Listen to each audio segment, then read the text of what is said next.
What would you do if losing everything became the moment that saved you? Adrian Cole, billionaire, single father, master of his universe, stood frozen at gate 47 as the final boarding call echoed through the terminal. His wallet was gone. Not just leather and cards, but his entire world compressed into something small enough to slip through his fingers. In 2 minutes, he'd have to choose. Miss the flight that could cost him millions, or board and lose what no amount of money could replace. Stay with me until the end of this story. Hit that like button and comment your city so I can see how far this journey travels. The morning had started like every other morning in Adrian Cole's precisely orchestrated life. 5 a.m. Wake, shower, black coffee, no sugar. 5:45 a.m. Review overnight market reports from Tokyo and London. 6:30 a.m. Wake Emma, his 7-year-old daughter, with her favorite song playing softly through her bedroom speakers. By 7:15 a.m., they were sitting across from each other at the kitchen island of their penthouse apartment, the city sprawling beneath them through floor-to-ceiling windows. Emma pushed scrambled eggs around her plate, her small face serious in that way that always reminded Adrian painfully of her mother. "You're leaving again," she said. Not a question. An observation delivered with the matter-of-fact tone of a child who'd learned too young that departure was routine. Adrian set down his phone, something he rarely did during breakfast. "Just 2 days, sweetheart, Wednesday and Thursday. I'll be back Friday morning and we'll have the whole weekend. Remember, we talked about going to that new aquarium you wanted to see." Emma's fork clinked against her plate. "You said that last time." "Last time was different. The Singapore deal ran over, and there's always a deal, Daddy." She looked up at him with those devastating brown eyes. "There's always something more important." The words landed like a physical blow. Adrian opened his mouth, then closed it. What could he say? She wasn't wrong. In the 3 years since Sarah's death, his work had expanded to fill every available space in his life. It was easier than grief, cleaner than the messy, complicated work of single parenthood. He could control markets, negotiate billion-dollar acquisitions, restructure failing companies. He couldn't control the fact that his daughter was growing up and he was missing it. "Emma," he started, but his phone buzzed. The car was downstairs. Time had run out, as it always did. He kissed the top of her head, breathing in the strawberry scent of her shampoo. "I love you. Be good for Margaret." Emma didn't respond. She'd already returned to pushing eggs across her plate, building small yellow mountains that she'd never eat. The elevator ride down felt longer than usual. Adrian checked his reflection in the mirrored walls. Charcoal suit, crisp white shirt, Italian leather shoes, polished to a mirror shine. Every inch the man in control. The image was perfect. It was also a lie, and somewhere in the back of his mind he knew it. Margaret, their nanny, was waiting in the lobby. She'd been with them since Emma was 4, a steady presence in a household defined by absence and silence. At 63, she had the no-nonsense demeanor of someone who'd raised 5 children of her own and wasn't impressed by wealth or status. "Mr. Cole," she nodded, her Scottish accent still thick after 40 years in America. "Your briefcase." "And Emma's been asking about the parent-teacher conference next Tuesday." Adrian took the briefcase, mentally scanning his calendar. Tuesday. He had the quarterly board meeting. "Can you handle it, just this once?" Margaret's expression didn't change, but something in her eyes made him feel about 3 inches tall. "I can handle most things, Mr. Cole, but I can't be her father." The words followed him into the waiting car, a black sedan with tinted windows and leather seats that smelled of expensive detailing products. The driver, a man Adrian had seen 100 times but whose name he'd never bothered to learn, pulled smoothly into morning traffic. Adrian tried to focus on the briefing documents for the Chicago meeting. A pharmaceutical startup, promising technology, challenging financials. The kind of deal that required surgical precision and nerves of steel. The kind of thing he was good at. But Margaret's words kept echoing. "I can't be her father." His phone buzzed. Jennifer, his executive assistant, with the 11th reminder about his flight time.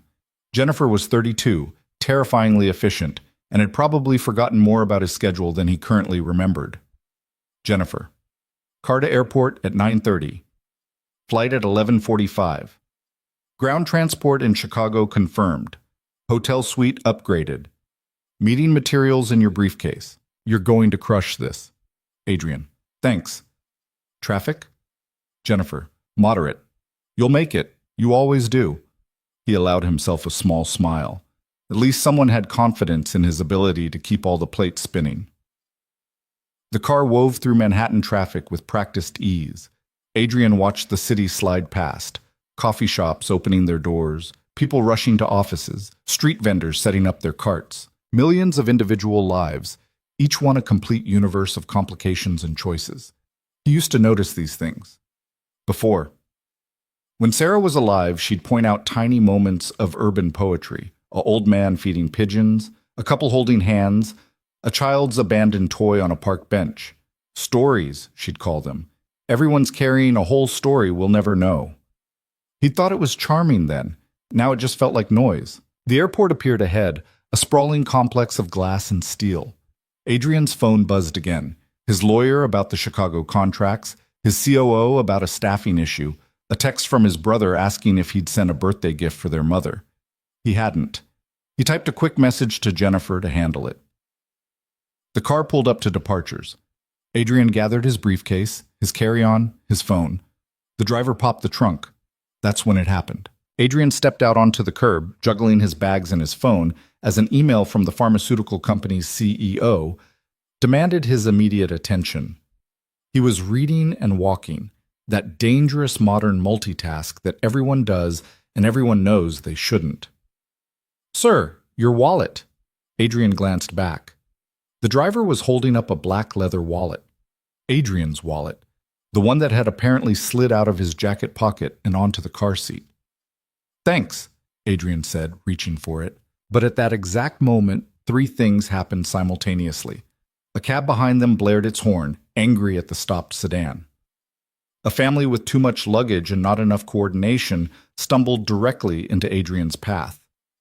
And his phone rang with a call from the pharmaceutical CEO himself. Adrian grabbed the wallet, or thought he did. His attention fractured three ways.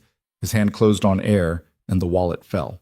Not onto the curb where he might have noticed it, not into the car where the driver might have caught it, but into the narrow gap between the open car door and the body of the vehicle, then somehow, through a perfect storm of bad luck and physics, bounced once and disappeared under the car.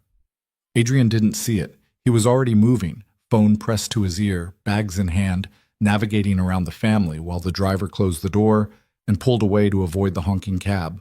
"Adrian Cole," he said into the phone, his voice smooth and professional despite the chaos around him. "Adrian, Paul Chen, listen, we need to talk about the valuation before the meeting. Our board is getting cold feet about—" Adrian walked into the terminal, fully focused on the call, completely unaware that his entire life had just fallen through the cracks of an ordinary moment. The check-in process was automated. Scan boarding pass on phone. Bag tag printed. Drop bag. Done. No wallet required. Security was pre-check. Scan boarding pass on phone. Walk through. Done. No wallet required. Adrian made it all the way to gate 47, still on the phone with Paul Chen, before he needed anything except his phone and his briefcase. "Listen, Paul, the valuation is more than fair given your burn rate and market conditions. My team ran the numbers 6 different ways. It's not about the numbers, it's about the board's confidence in—" "Then I'll address the board directly.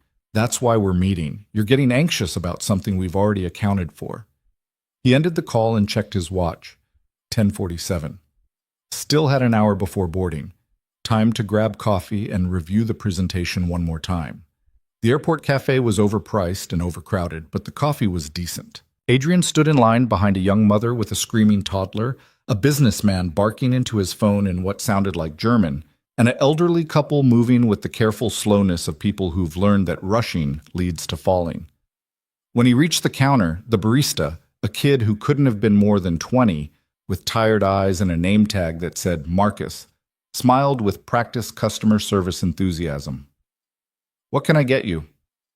"Large black coffee. Dark roast if you have it." "You got it. That'll be $6.50. Adrian reached for his wallet. His hand found empty pocket. He tried the other pocket. Nothing. The briefcase. It must be in the briefcase. He set it on the counter, unzipped the main compartment, checked the interior pockets. Documents, folders, pens, phone charger. No wallet. A prickle of unease ran down his spine. He checked his jacket pockets again. His pants pockets. The outside pockets of his briefcase. Nothing. Sir? The barista's smile was getting strained. The line behind Adrian was growing, and he could feel the impatience radiating from the other customers like heat. Sorry, give me 1 second. He stepped aside, letting the next customer order while he tore through his belongings more frantically. It wasn't there. The wallet wasn't there. Adrian's mind raced backward. He'd had it this morning. He'd checked it before leaving the apartment, a habit from years of travel. License, credit cards, corporate access card, cash. Everything in its proper place. Then the car, then the airport, then, oh God, the car. The driver holding it up, his hand reaching, the horn, the family, the phone call. Had he actually taken it?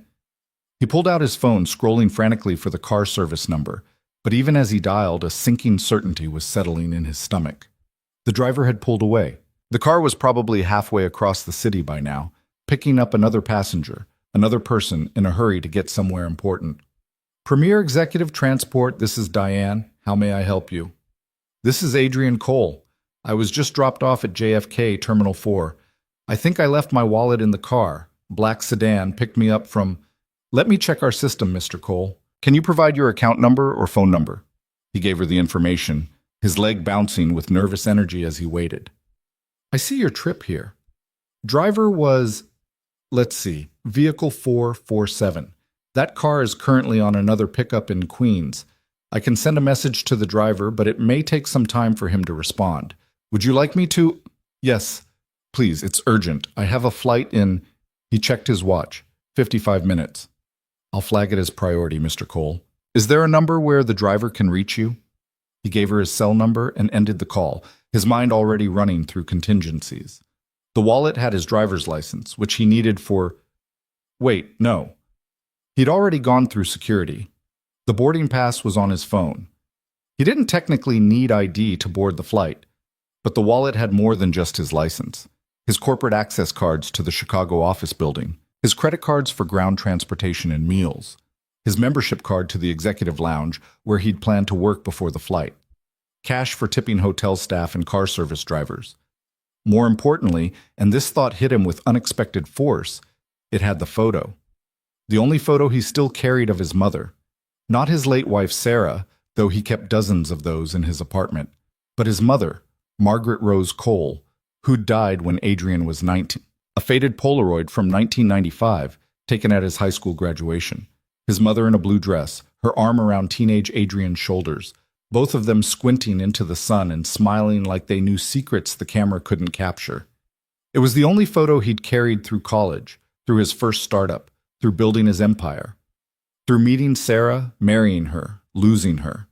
The wallet was expensive Italian leather, replaced every few years. The corporate cards and credit cards could be canceled and replaced within hours. But that photo, creased and faded and irreplaceable, that was something else entirely. His phone buzzed. The driver.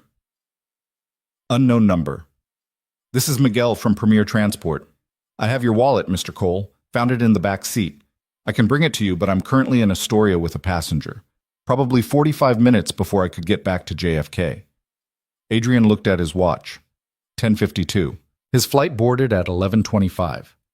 Even if Miguel drove like he was in a Fast and Furious movie, there was no way he'd make it in time.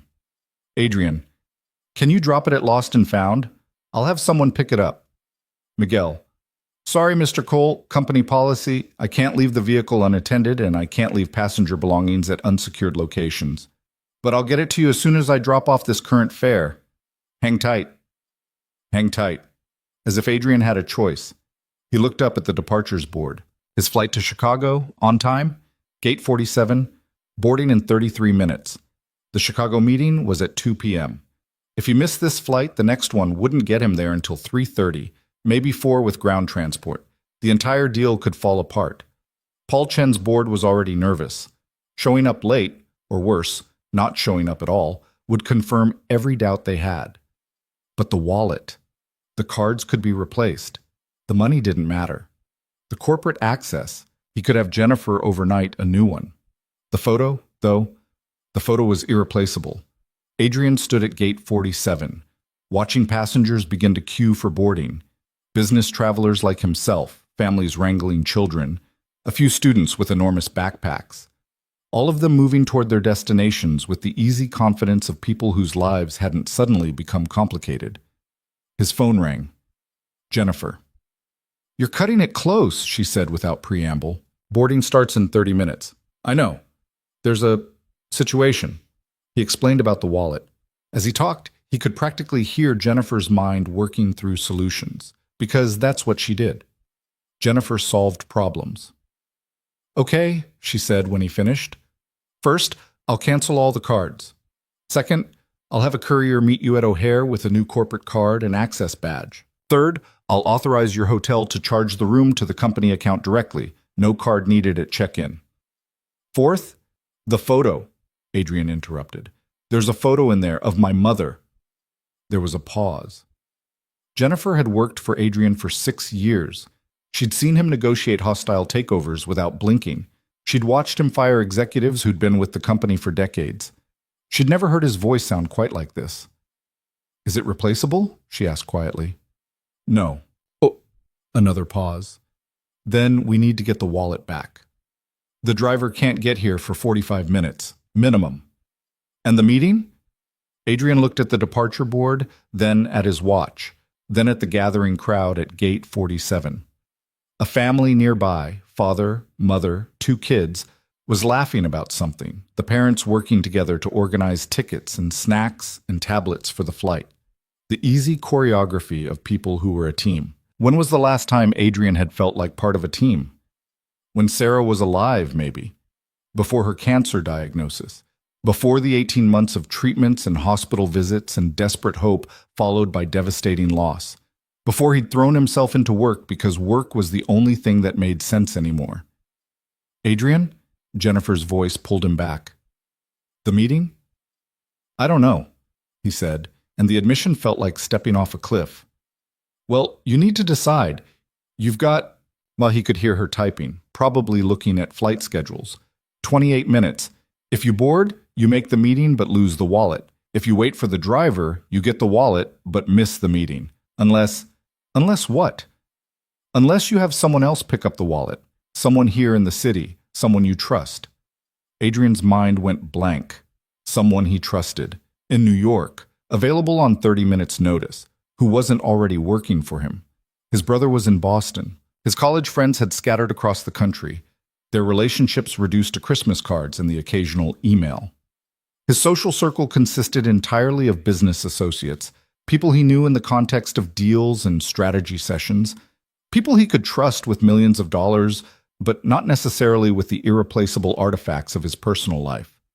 When had his world become so small? "There's no one," he said finally. "Then you have to choose." Jennifer's voice was gentle but firm. "Flight or wallet? Meeting or memory? I can't make this decision for you." A garbled announcement crackled through the terminal speakers. "Attention passengers. Flight 2847 to Chicago O'Hare will begin boarding in 15 minutes. We'll start with our first-class passengers and those needing extra time." 15 minutes. Adrian had built a fortune on his ability to make decisions quickly.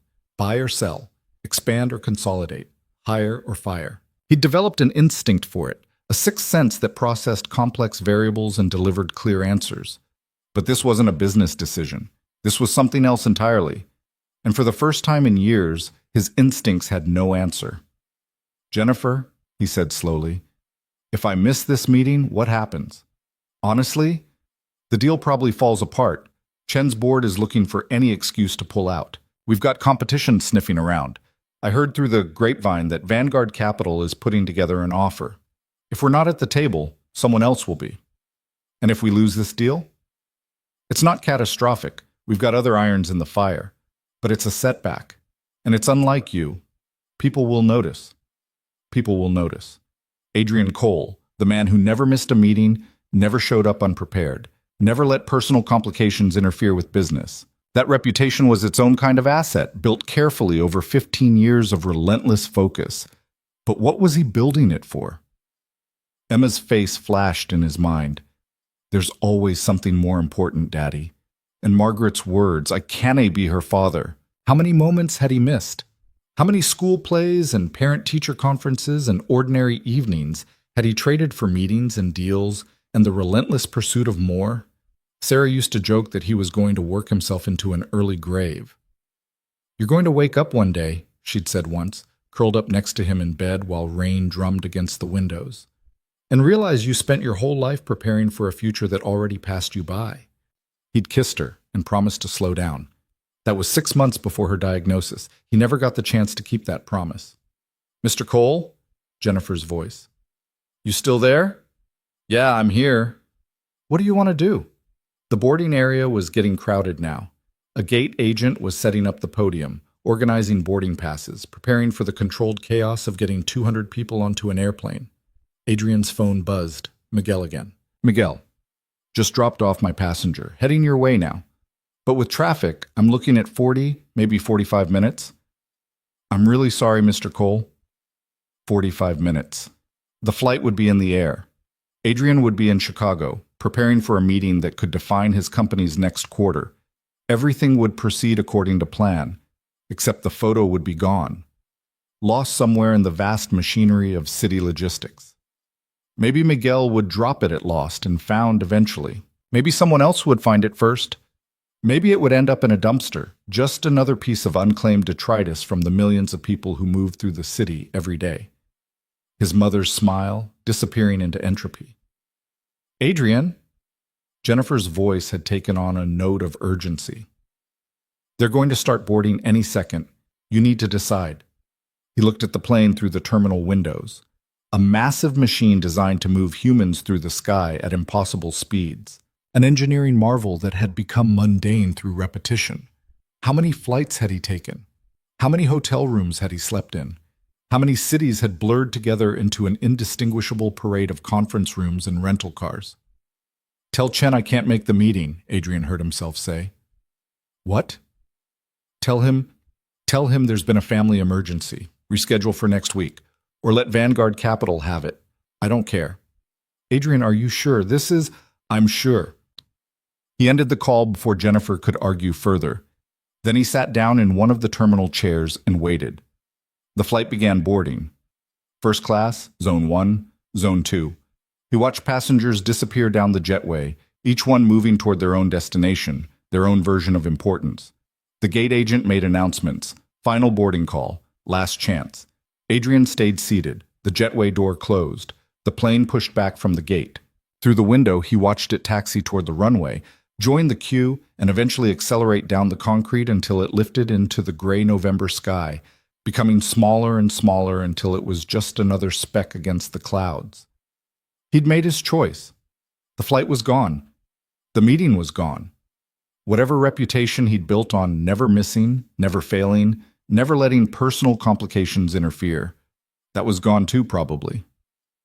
But the photo was still out there, still retrievable, still his. Adrian pulled out his phone and called Margaret. Mr. Cole, is everything all right? I need you to do something for me. Emma has that parent-teacher conference next Tuesday. Yes, I mentioned it this morning, and you said, I'll be there, Adrian interrupted. Tell Emma I'll be there, and tell her I'm sorry for all the times I wasn't. There was a long pause on the other end. Then Margaret's voice, softer than he'd ever heard it. I'll tell her, Mr. Cole. She'll be very happy to hear it. After he hung up, Adrian sat in the empty boarding area and waited for a taxi driver he'd never met to bring him back a piece of his past. Outside the windows, planes continued their endless dance of arrival and departure. The airport moved forward with its own rhythm, indifferent to individual dramas. For the first time in years, Adrian Cole had nowhere to be, no meeting to prepare for, no deal to close, just a man sitting in an airport, choosing to wait for something that couldn't be replaced. It felt strange. It felt terrifying. It felt like the beginning of something he didn't quite understand yet. His phone buzzed with messages. Jennifer with follow-up questions. Paul Chen expressing confusion about the rescheduling. His COO asking about a staffing decision that Adrian had been putting off. He silenced the phone and slipped it into his pocket. The world could wait. For once, Adrian Cole was choosing to wait too. Quiet.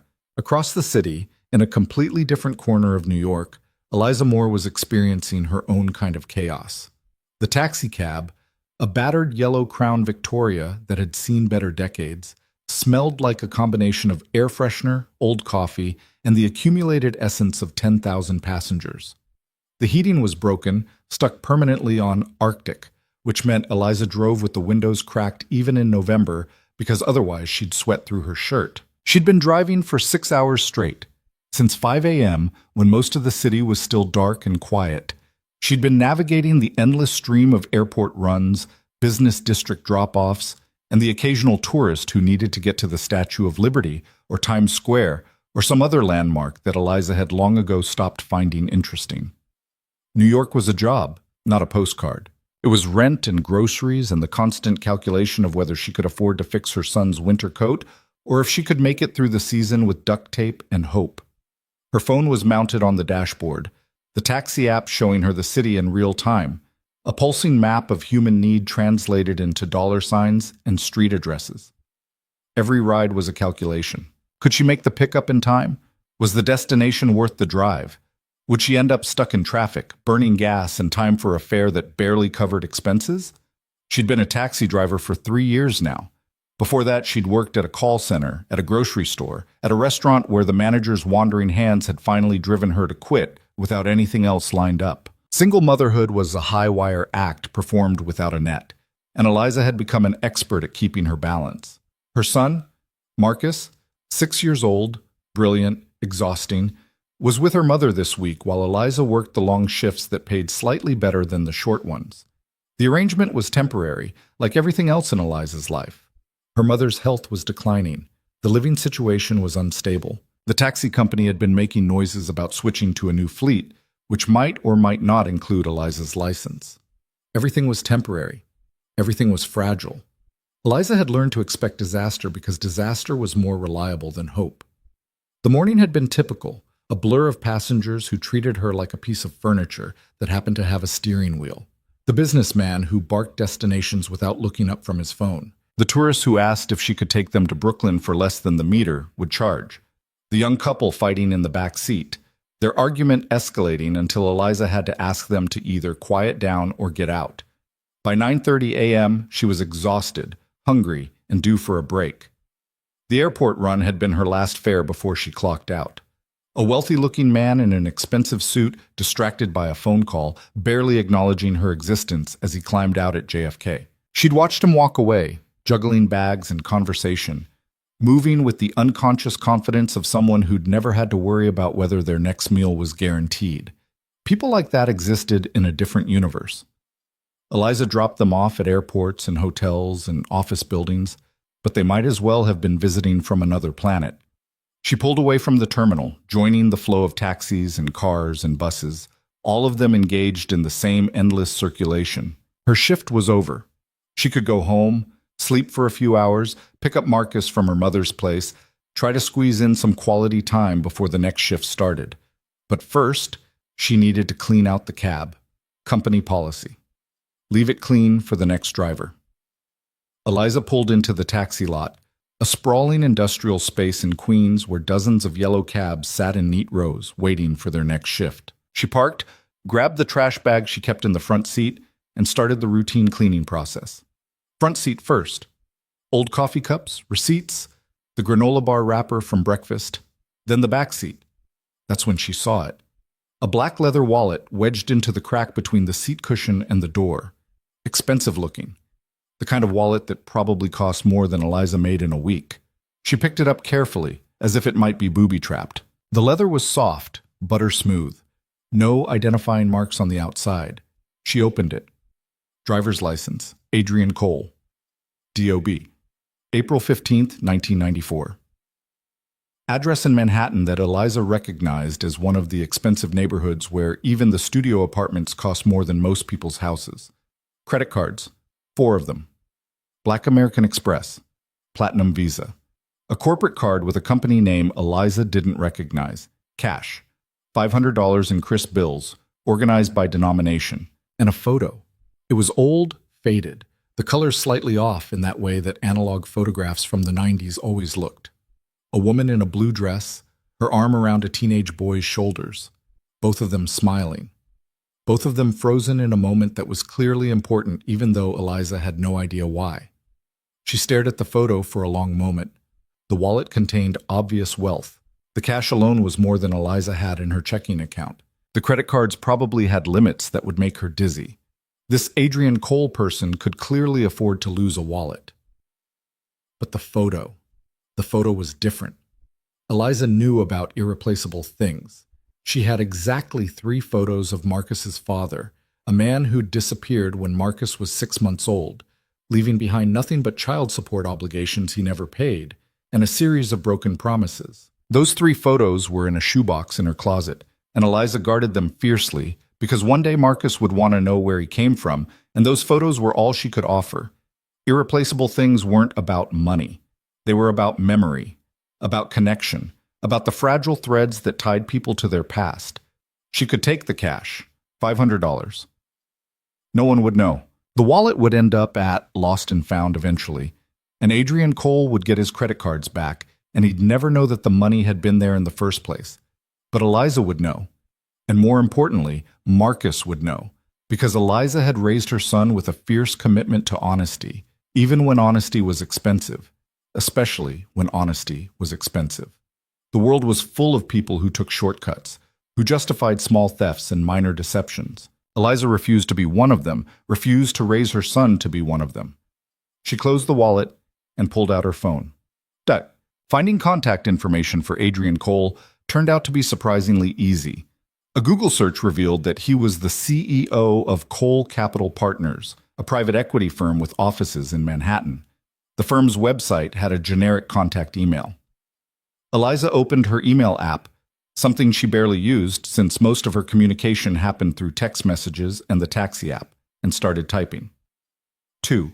info@colecapitalpartners.com. Subject: Found wallet. Adrian Cole. Dear Mr. Cole, I'm a taxi driver and I found your wallet in my cab this morning after dropping you at JFK. Everything is still inside: your license, credit cards, cash, and a photograph. I wanted to return it to you as quickly as possible. I can drop it off at your office, or we can arrange another time and place that works better for you. I'm available most days. My number is below if you need to reach me. Best, Eliza Moore. She read it over 3 times, fixing typos, making sure it sounded professional but not too formal, concerned but not desperate. Then she hit send before she could second-guess herself. The rest of her shift cleanup passed in a blur. Eliza finished tidying the cab, checked in with the dispatch office, and headed home to her apartment in Brooklyn, a 3rd-floor walk-up with thin walls, unreliable heat, and a view of the building next door. She climbed the stairs slowly, her body aching from 6 hours of city driving. Her neighbor, Mrs. Chen, was in the hallway, struggling with her grocery bags. "Let me help," Eliza said automatically, taking 2 of the heavier bags. "Thank you, dear. You work too hard, you know that?" "Not working hard enough if I can't pay rent on time," Eliza smiled, but there was no humor in it. Inside her apartment, Eliza set the wallet on her kitchen table and stared at it. The smart thing would be to drop it at a police station or leave it with the taxi company's Lost and Found. Let it become someone else's problem. But she'd sent the email now, made it personal, made it her responsibility. Her phone rang. Unknown number. She answered warily. "Hello? Is this Eliza Moore?" A woman's voice, professional and efficient. "Yes? This is Jennifer Park. I'm Mr. Cole's executive assistant. I just received your email about the wallet. On behalf of Mr. Cole, I want to thank you for your honesty and for reaching out so quickly." "Of course. I just wanted to make sure he got it back." "Actually, Mr. Cole is still at the airport. He missed his flight waiting for the wallet. Can you bring it to him there?" Eliza looked at the clock. 11:15 a.m. She could make it to JFK in 45 minutes, an hour? But she'd already been up since 4:30 a.m. She was exhausted, and she needed to pick up Marcus soon. "I'm actually off shift now," Eliza said carefully, "but I can bring it to his office later today or tomorrow morning." There was a pause. Eliza could hear typing in the background. "Mr. Cole is willing to pay for your time and transportation. Whatever you think is fair." Something about the offer made Eliza uncomfortable. She wasn't doing this for money. She was doing it because it was the right thing to do. Because that photo in the wallet looked important. Because she'd want someone to do the same if she ever lost something irreplaceable. That's not necessary, Eliza said. I just need to figure out the logistics. I have to pick up my son, and I don't have a car right now. I mean, I drive a taxi, but that's a work vehicle. I can't use it for personal errands. She was rambling. She stopped herself, took a breath. Let me call you back, Eliza said. I need to figure some things out. But I promise, I'll get the wallet back to Mr. Cole today, one way or another. That would be wonderful. Thank you so much, Miss Moore. After she hung up, Eliza sat at her kitchen table and tried to think. The wallet sat in front of her like a small test she hadn't studied for.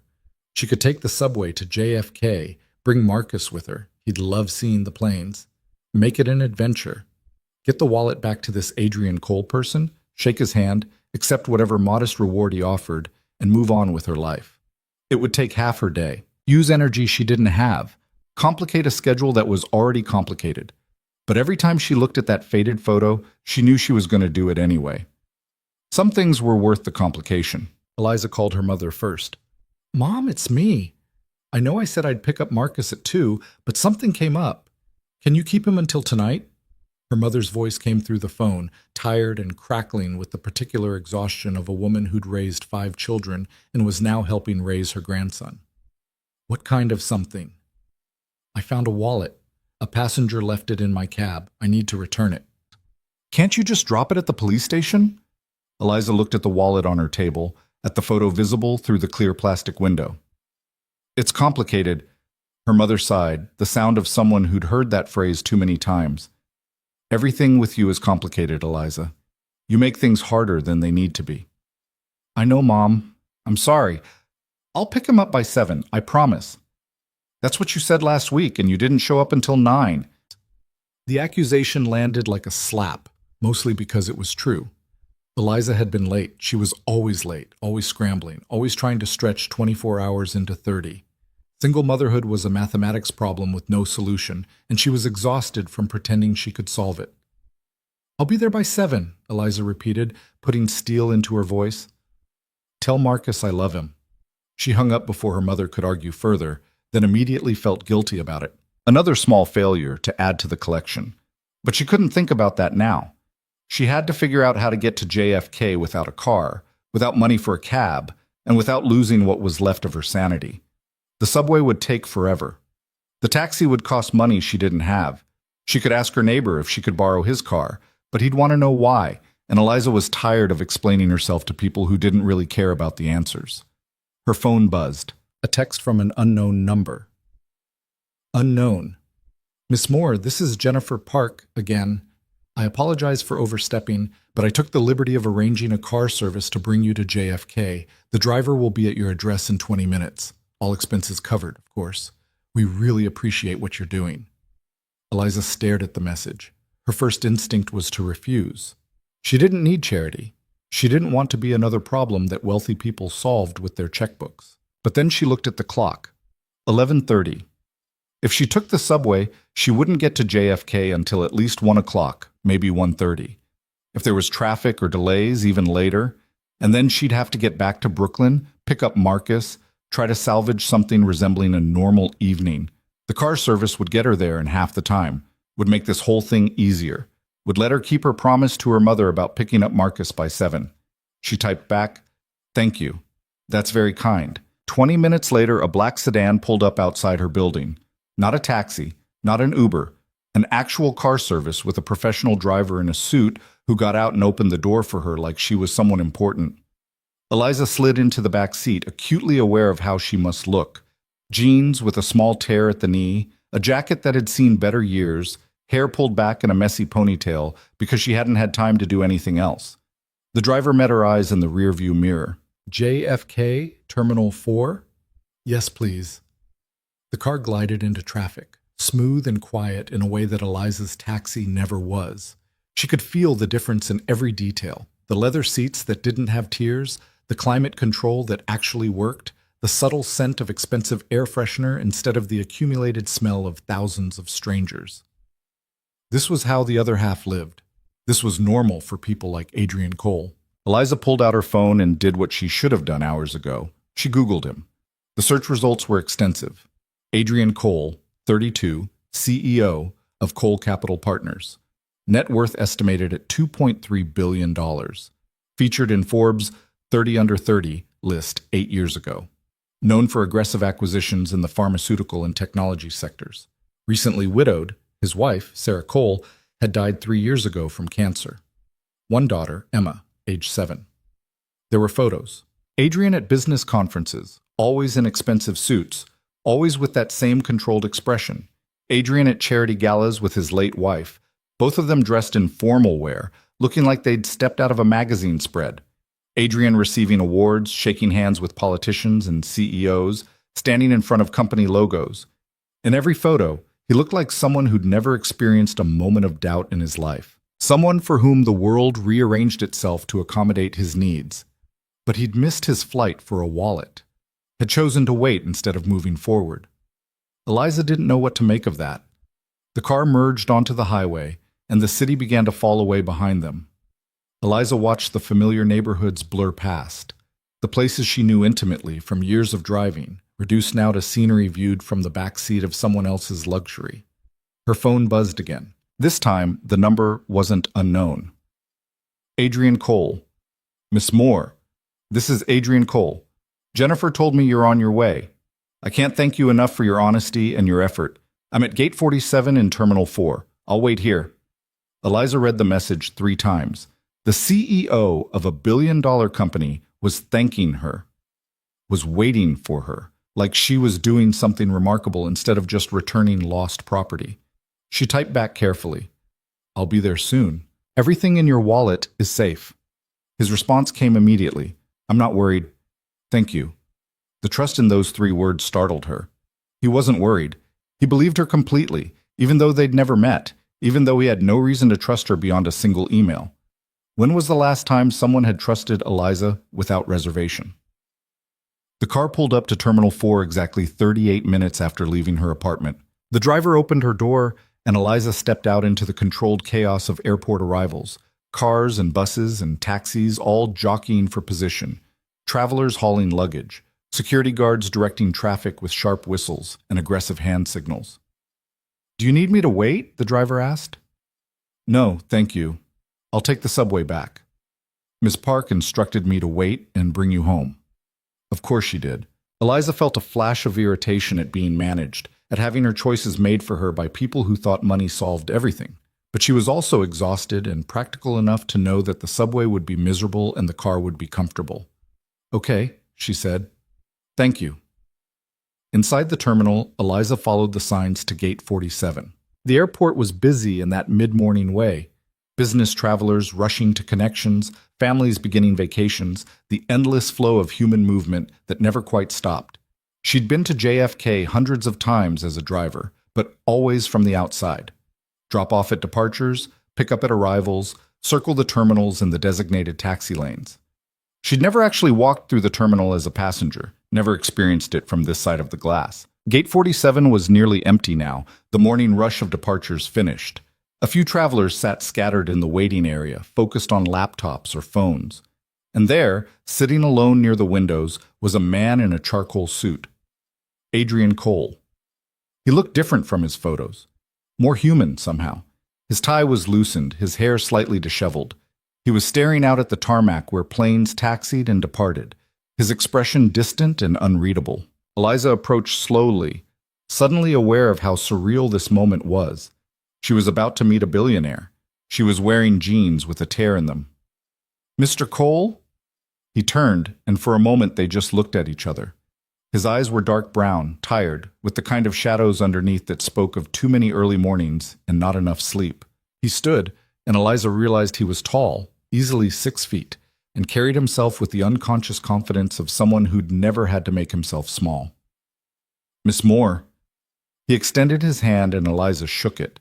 His grip was firm, but not aggressive. Thank you for coming all this way. I know this must be incredibly inconvenient. It's okay, Eliza said, reaching into her bag for the wallet. I just wanted to make sure you got it back. She handed it to him, and Adrian took it like it was something precious. He opened it immediately, checked the contents with quick, efficient movements. The cash, the cards, and then the photo. His entire expression changed when he saw the photo. Something in his face softened, and for just a moment Eliza saw past the billionaire CEO to the person underneath. Someone who'd lost something and was relieved to have it back. "Everything's there," Eliza said quietly. "I didn't touch anything except to look for ID so I could contact you." Adrian looked up at her, and there was something in his eyes that Eliza couldn't quite identify. Gratitude, yes, but also surprise. Like he couldn't quite believe that someone had done this simple, honest thing. "The photo," he said, his voice rougher than before. "It's of my mother. She died when I was 19. This is the only copy I have." "I figured it was important," Eliza said. "That's why I wanted to make sure you got it back." Adrian nodded, seeming to struggle with words. He pulled out his phone, tapped a few times, then showed her the screen. "I'd like to give you a reward for your honesty. What's your Venmo?" Eliza stepped back instinctively. "That's not necessary. Please, you went out of your way, took time from your day." "I did what anyone should do," Eliza interrupted. "You don't need to pay me for basic decency." "But your time is valuable. The car service, the trip out here, your assistant already covered the car, and my time is my choice. I chose to bring your wallet back because it was the right thing to do, not because I expected payment." They stood there in an awkward standoff, Adrian clearly wanting to push money at her, Eliza equally determined not to take it. Finally, Adrian put his phone away. "At least let me buy you coffee," he said. "I've been sitting here for 2 hours. I could use the company." Eliza glanced at the time. 12:45. If she left now, she could still get back to Brooklyn, pick up Marcus by 5 or 6, beat her 7 o'clock promise by a comfortable margin. But something about the way Adrian was looking at her, not like she was a problem to be solved, but like she was a person he genuinely wanted to talk to, made her hesitate. "Okay," she said. "Coffee." They found a cafe in the terminal, overpriced and overcrowded, but the coffee was decent. Adrian insisted on paying despite Eliza's protests, and they found a small table near the windows where they could watch planes take off and land. "So," Adrian said, wrapping his hands around his coffee cup, "you're a taxi driver." "For 3 years now. Before that I worked in retail, food service, a call center, whatever paid the bills." "It's hard work." Eliza shrugged. "All work is hard work. At least with driving, I'm my own boss, sort of." "Do you like it?" The question surprised her. People didn't usually ask if she liked her job. They assumed she did it because she had no other options, which was true, but it wasn't the whole truth. "Sometimes," Eliza said honestly, "I like the freedom of it. I like seeing different parts of the city, meeting different people. I don't like the hours or the pay, or the way some passengers treat me like I'm invisible." Adrian nodded slowly. "I imagine people can be terrible. People can be terrible anywhere, rich, poor, doesn't matter. Some people are kind, some people are awful, most people are somewhere in between. Which category do I fall into?" Eliza met his eyes, considering. "I don't know yet. You seem kind, but you also had your assistant send a car service instead of just asking if I needed help getting here. That felt a little like you were solving a problem instead of talking to a person." Adrian flinched slightly. "You're right. I'm sorry. I'm used to fixing things with money. It's easier than figuring out what people actually need." "Is it easier?" "In the short term, yes. In the long term..." He trailed off, staring into his coffee. "I don't know. I haven't thought much about the long term lately." They sat in silence for a moment. Around them, the airport continued its endless rhythm, announcements and footsteps, and the white noise of thousands of individual journeys intersecting briefly before diverging again. "Can I ask you something?" Adrian said finally. "Sure." "Why did you go to so much trouble? Most people would have dropped the wallet at Lost and Found or turned it in to the taxi company. You could have kept the cash and no one would have known, but you didn't. You went out of your way to find me and return it personally. Why?" Eliza thought about how to answer. The truth was complicated, tied up in her own history and values, and the constant struggle to raise a son in a world that didn't make it easy. "I have a 6-year-old son," she said slowly. "Marcus. His father left before he was a year old. I'm raising him alone, and it's hard. and some days I feel like I'm failing at it. But the one thing I can give him, the one thing I can control, is teaching him that there's a right way to live, that honesty matters, that people matter, that just because you can get away with something doesn't mean you should. She paused, gathering her thoughts. If I'd kept your money or just dropped your wallet somewhere impersonal, Marcus would never have known. But I would have known. And the next time I tried to teach him about integrity, I'd be a hypocrite. So I guess I did it for him as much as for you. Adrian was quiet for a long time. When he spoke, his voice was soft. He's lucky to have you. I don't know about that. I'm late picking him up half the time. I work too much. I can't afford the things other kids have. I'm doing the best I can, but it never feels like enough. That sounds familiar, Adrian said.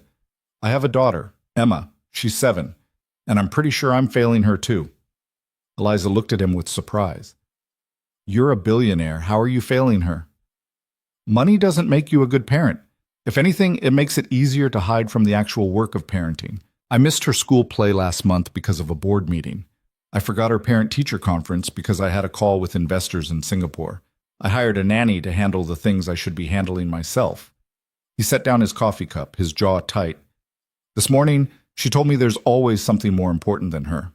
And she was right. I've spent 3 years telling myself that providing for her financially is the same as being there for her emotionally. But it's not. It's not even close.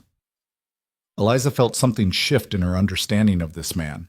He wasn't just a wealthy CEO living in a different world.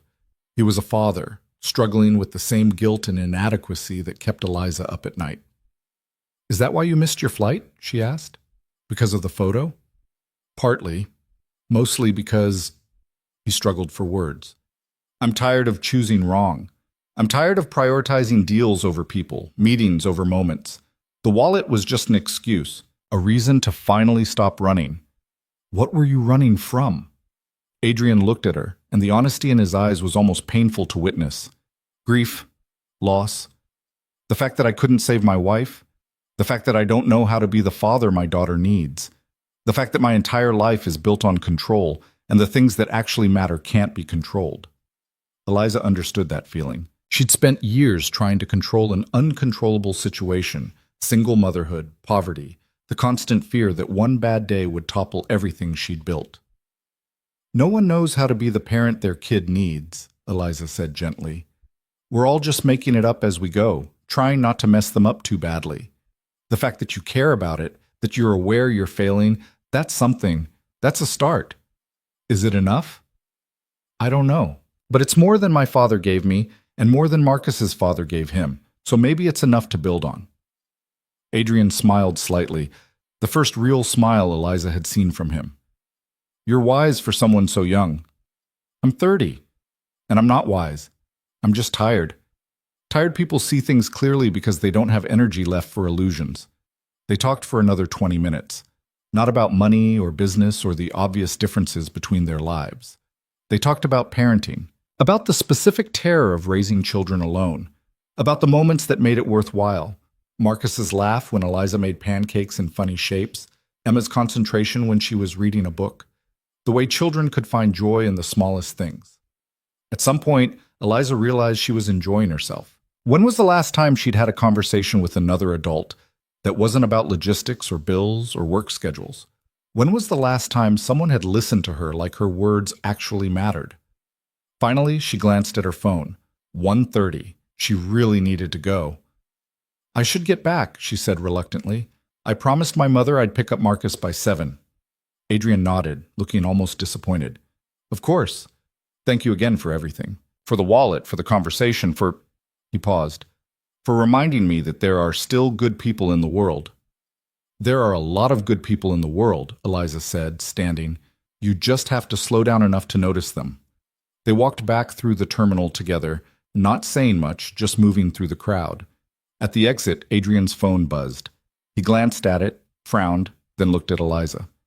Jennifer, my assistant, she says your car is waiting, and she wanted me to give you this. He handed Eliza an envelope. Inside was a check for $5,000. Eliza stared at it, then at Adrian. I told you I didn't want payment. It's not payment. It's gratitude. For your time, your honesty, your effort. Please, take it. Use it for Marcus, for yourself, for whatever you need. Eliza wanted to refuse. Every instinct told her to hand the check back to maintain her dignity, to prove that she didn't need his charity. But $5,000 was 2 months' rent. It was fixing her car. It was new winter clothes for Marcus, and maybe, finally, being able to take a day off without panicking about money. "I'll take it on one condition," Eliza said slowly. "Name it." "You go to that parent-teacher conference. You show up for Emma. You don't let work be more important than her." Adrian looked startled, then something like relief crossed his face. "Deal." They shook hands, formal and slightly awkward, two people from completely different worlds who'd briefly intersected and somehow understood each other. Eliza walked to the waiting car, the check folded carefully in her pocket. As the driver opened the door, she looked back. Adrian was still standing there, watching her. He raised one hand in a small wave, and Eliza waved back. Then she climbed into the car, and the airport fell away behind them. The drive back to Brooklyn felt different than the drive out. Eliza couldn't quite explain why. Nothing had fundamentally changed. She was still a single mother driving a taxi, still struggling to make ends meet, still exhausted and uncertain about the future. But something small had shifted. Some tiny recalibration of how she saw the world and her place in it. She'd met a billionaire, and he'd turned out to be human, flawed and struggling and trying his best, just like everyone else. And somehow, in returning his wallet, she'd given him something more valuable than money. She'd given him a reason to make a different choice. The driver dropped her off at her apartment building at 3:15. Eliza climbed the stairs slowly, feeling the full weight of the day settling into her bones. Inside her apartment, she sat at the kitchen table and pulled out the check, $5,000. She could deposit it tomorrow. Could use it to catch up on bills, to buy Marcus new shoes, to fix the leak in the bathroom that she'd been ignoring for months. Could breathe, for once, without the constant low-grade panic about money. But first, she had to pick up Marcus. Eliza grabbed her coat and headed back out, taking the subway to her mother's apartment in Queens. The train was crowded with afternoon commuters, students, shoppers. Eliza found a seat and closed her eyes, letting the rhythm of the train lull her into a state somewhere between sleep and waking. Her phone buzzed. A text from Adrian Cole. "Adrian, I called my daughter, told her I'd be at the parent-teacher conference. She asked if I was feeling okay. Apparently showing up is so unusual she thinks I might be sick." Eliza smiled despite herself and typed back, "Baby steps. You'll get there." Adrian, "I hope so. Thanks to you, I'm going to try." When Eliza arrived at her mother's apartment, Marcus was sitting on the floor building something elaborate with Legos. He looked up when she came in, his face lighting up with that pure, uncomplicated joy that children somehow managed even in difficult circumstances. "Mama!" He ran to her, and Eliza scooped him up, breathing in the familiar smell of his hair, apple shampoo and the indefinable scent that was uniquely his. "Hey, baby. How was your day?" "Grandma let me have ice cream and we watched cartoons and I built a spaceship. Look." He wriggled down and ran to show her his creation, chattering excitedly about rockets and aliens and adventures. Eliza's mother appeared from the kitchen, wiping her hands on a dish towel. "You're early. I'm shocked." "I said I would be." "You say a lot of things, Eliza." The criticism stung, but Eliza let it pass. Her mother was bitter about her own life. A husband who'd died young, children who'd scattered, health that was failing. She took it out on Eliza because Eliza was there, was available, was an easy target. "Come on, Marcus," Eliza said. "Time to go home." Marcus grabbed his backpack, gave his grandmother a hug, and took Eliza's hand. They walked to the subway together, Marcus chattering about his day, Eliza listening with half her attention while the other half replayed the strange, unexpected encounter at the airport. On the train home, Marcus fell asleep against her shoulder, his small body warm and trusting. Eliza held him carefully, one arm wrapped around his shoulders, the other hand in her pocket touching the folded check. She thought about Adrian Cole, sitting alone in an airport, waiting for a stranger to return his wallet. She thought about the photo of his mother, faded and irreplaceable. She thought about his daughter Emma, learning that sometimes her father would choose her instead of choosing work. Small moments, small choices. But they added up to something, didn't they? They had to. Because if they didn't, if none of it mattered, then what was the point? Marcus stirred against her shoulder, mumbled something in his sleep. Eliza kissed the top of his head and held him tighter. Tomorrow she would deposit the check. Tomorrow she would fix the things that needed fixing, pay the bills that needed paying, breathe a little easier for the first time in months. But tonight, riding the subway home with her sleeping son in her arms, Eliza allowed herself to feel something she hadn't felt in a long time. Pride. Not the loud, demonstrative kind, the quiet kind. The kind that came from knowing she'd made the right choice, even when easier choices were available. The kind that came from being the person she wanted Marcus to become. Her phone buzzed one more time. Another text from Adrian. Adrian, I keep thinking about what you said, about teaching your son integrity by living it. I want to do that for Emma.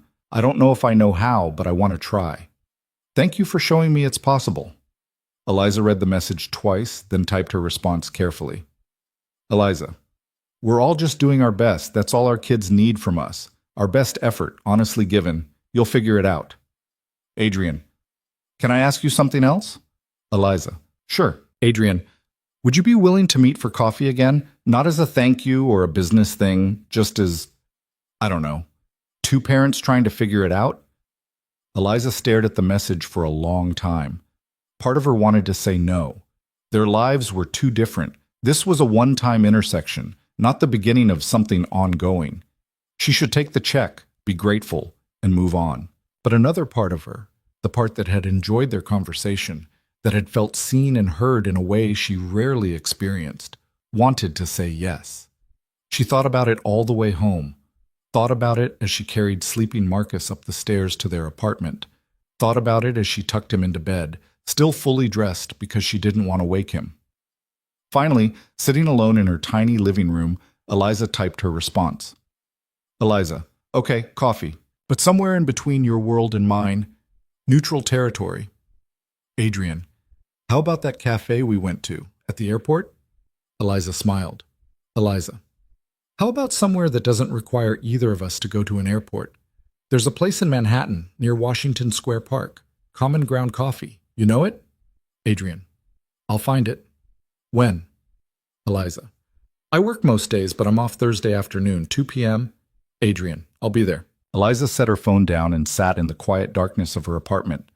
Outside, the city hummed with its endless energy, cars and sirens and voices, the soundtrack of 8 million lives unfolding simultaneously. She didn't know what would come of this. Maybe one more coffee, one more conversation, and then they'd drift back to their separate lives. Maybe nothing at all. But for the first time in a long time, Eliza felt like she was moving toward something instead of just running from things. Like maybe, in the chaos of returning a lost wallet, she'd found something she didn't know she was looking for. Connection. Understanding. The reminder that underneath the surface differences, money, status, circumstances, people were just people.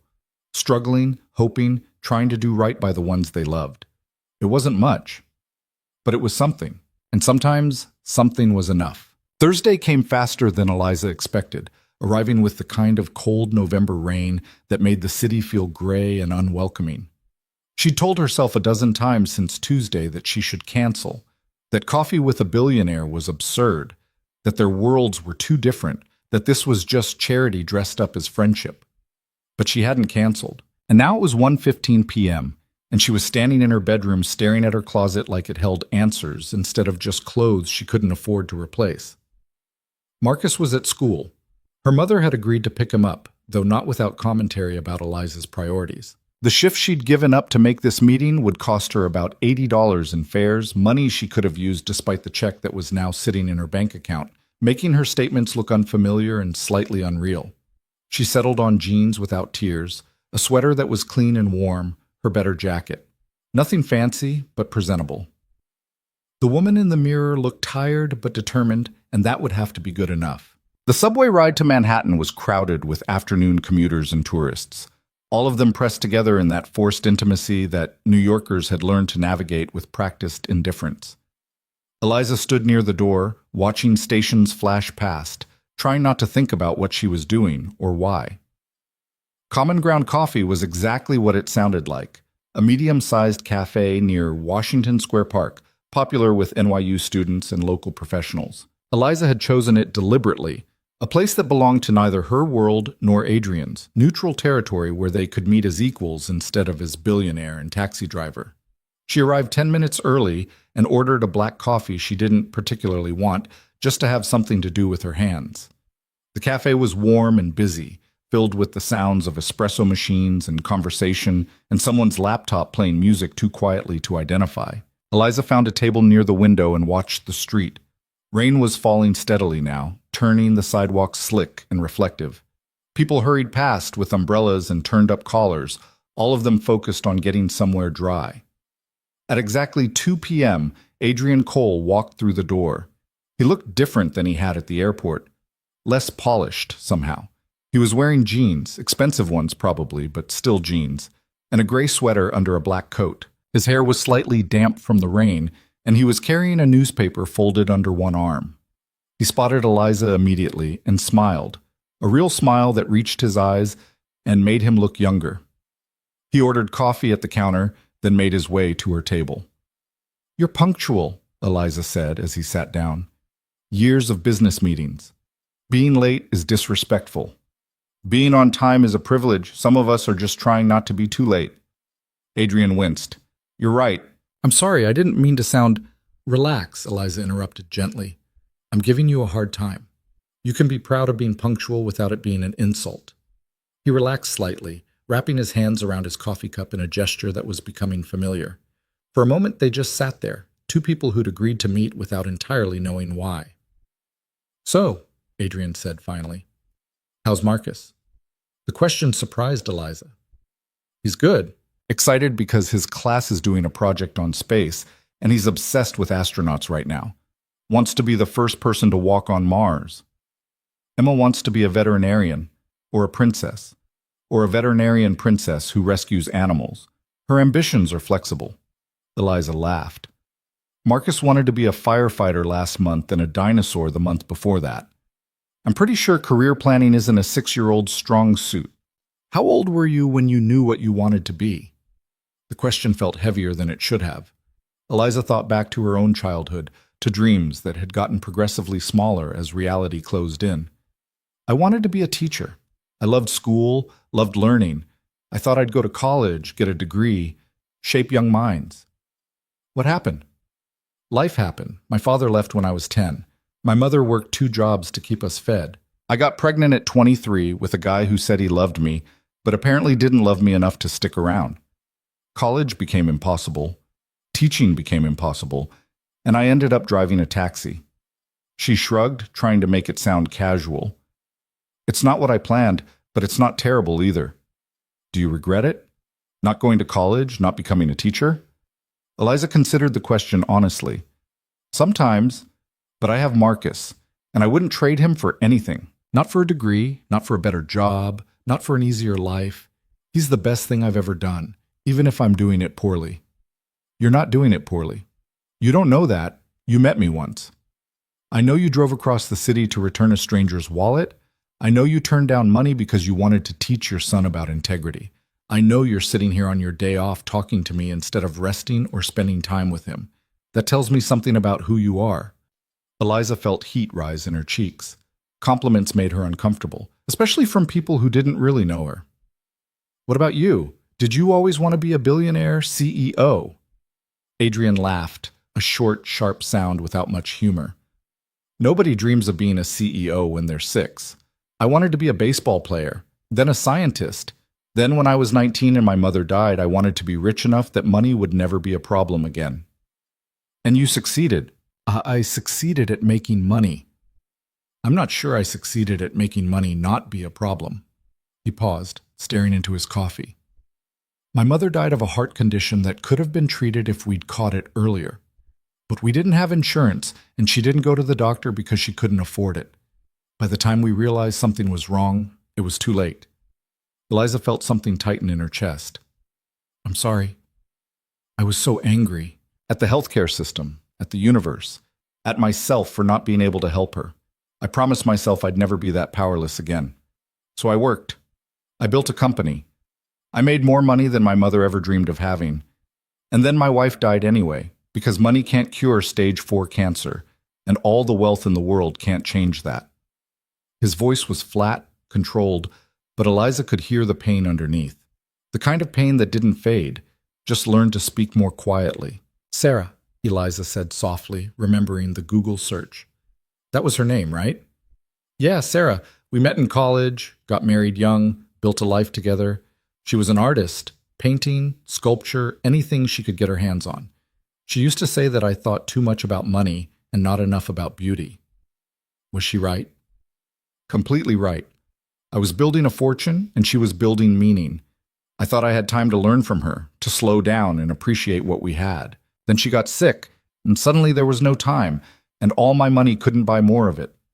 They sat in silence for a moment. Around them, the cafe continued its rhythm. Students studying, couples talking, someone in the corner laughing at their phone. Normal life, continuing obliviously while they sat in their small bubble of shared grief. "How do you do it?" Eliza asked finally. "How do you keep going when you've lost someone like that?" "Badly," Adrian said. "I work constantly. I throw myself into deals and acquisitions and board meetings because work has clear goals and measurable outcomes. I can succeed at work in a way I can't succeed at grief or single parenting." "That sounds lonely." "It is, but it's easier than the alternative." Eliza understood that better than she wanted to. After Marcus's father left, she'd thrown herself into work too. Not because she loved driving a taxi, but because work was something she could control. She couldn't control whether someone loved her or stayed with her, but she could control whether she showed up for her shift. "I went to Emma's parent-teacher conference," Adrian said, changing the subject with visible effort. "Tuesday afternoon. I cleared my schedule, showed up early, sat through the whole thing." "How was it?" "Eye-opening. Apparently Emma is brilliant at math but struggles with reading. She's shy in class but has two close friends. She draws pictures of our family during art time, her, me, and her mother, even though Sarah's been gone for 3 years." His voice cracked slightly. "Her teacher asked if we'd talked about grief counseling. I said yes, which was a lie. I haven't talked to Emma about grief at all. I've just been hoping she'd forget." "Kids don't forget." "I know, but talking about it means acknowledging it, and acknowledging it means feeling it, and I'm not ready to feel it." "When will you be ready?" "I don't know. Maybe never." He looked at Eliza directly, his eyes dark and honest. "Does that make me a terrible father?" "It makes you human. We all avoid the things that hurt. The question is whether you're going to keep avoiding it or whether you're going to do the hard thing for Emma's sake." Adrian was quiet for a long time. Outside, the rain had intensified, drumming against the windows and turning the street into a river of umbrellas. Someone at a nearby table laughed loudly at something, breaking the moment. "Can I ask you something?" Adrian said finally. "Sure." "Why did you agree to meet me today? You said the wallet thing was about teaching Marcus integrity, but this isn't about that, so why come?" Eliza had been asking herself the same question for 3 days. She still wasn't sure of the answer, but she tried to put it into words anyway. "I spend most of my time either working or taking care of Marcus. I don't have friends, really. I don't have time for them. My conversations are with passengers who don't see me, or with my mother who criticizes me, or with my son who's 6. I'm lonely," she admitted. "And when we talked at the airport, I didn't feel lonely. I felt like someone was actually listening." "I was listening." "I know, that's why I'm here." Adrian nodded slowly. "I'm lonely too. I'm surrounded by people all day. Employees, clients, business partners, but none of them know me. They know Adrian Cole, the CEO, but they don't know who I am when I take off the suit. I'm not sure I know anymore either." "So what are we doing?" Eliza asked. "Two lonely people having coffee?" "Maybe. Or maybe we're two people trying to figure out how to be human again." The conversation shifted after that, becoming easier and less weighted. They talked about small things: Marcus's obsession with dinosaurs, Emma's fear of the dark, the ridiculous price of children's shoes, the way parenting meant constantly feeling inadequate.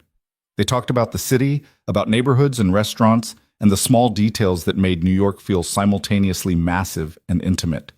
At some point, Adrian ordered more coffee and a couple of pastries that they split without discussing it. The cafe filled and emptied around them, afternoon transitioning toward evening, and neither of them moved to leave.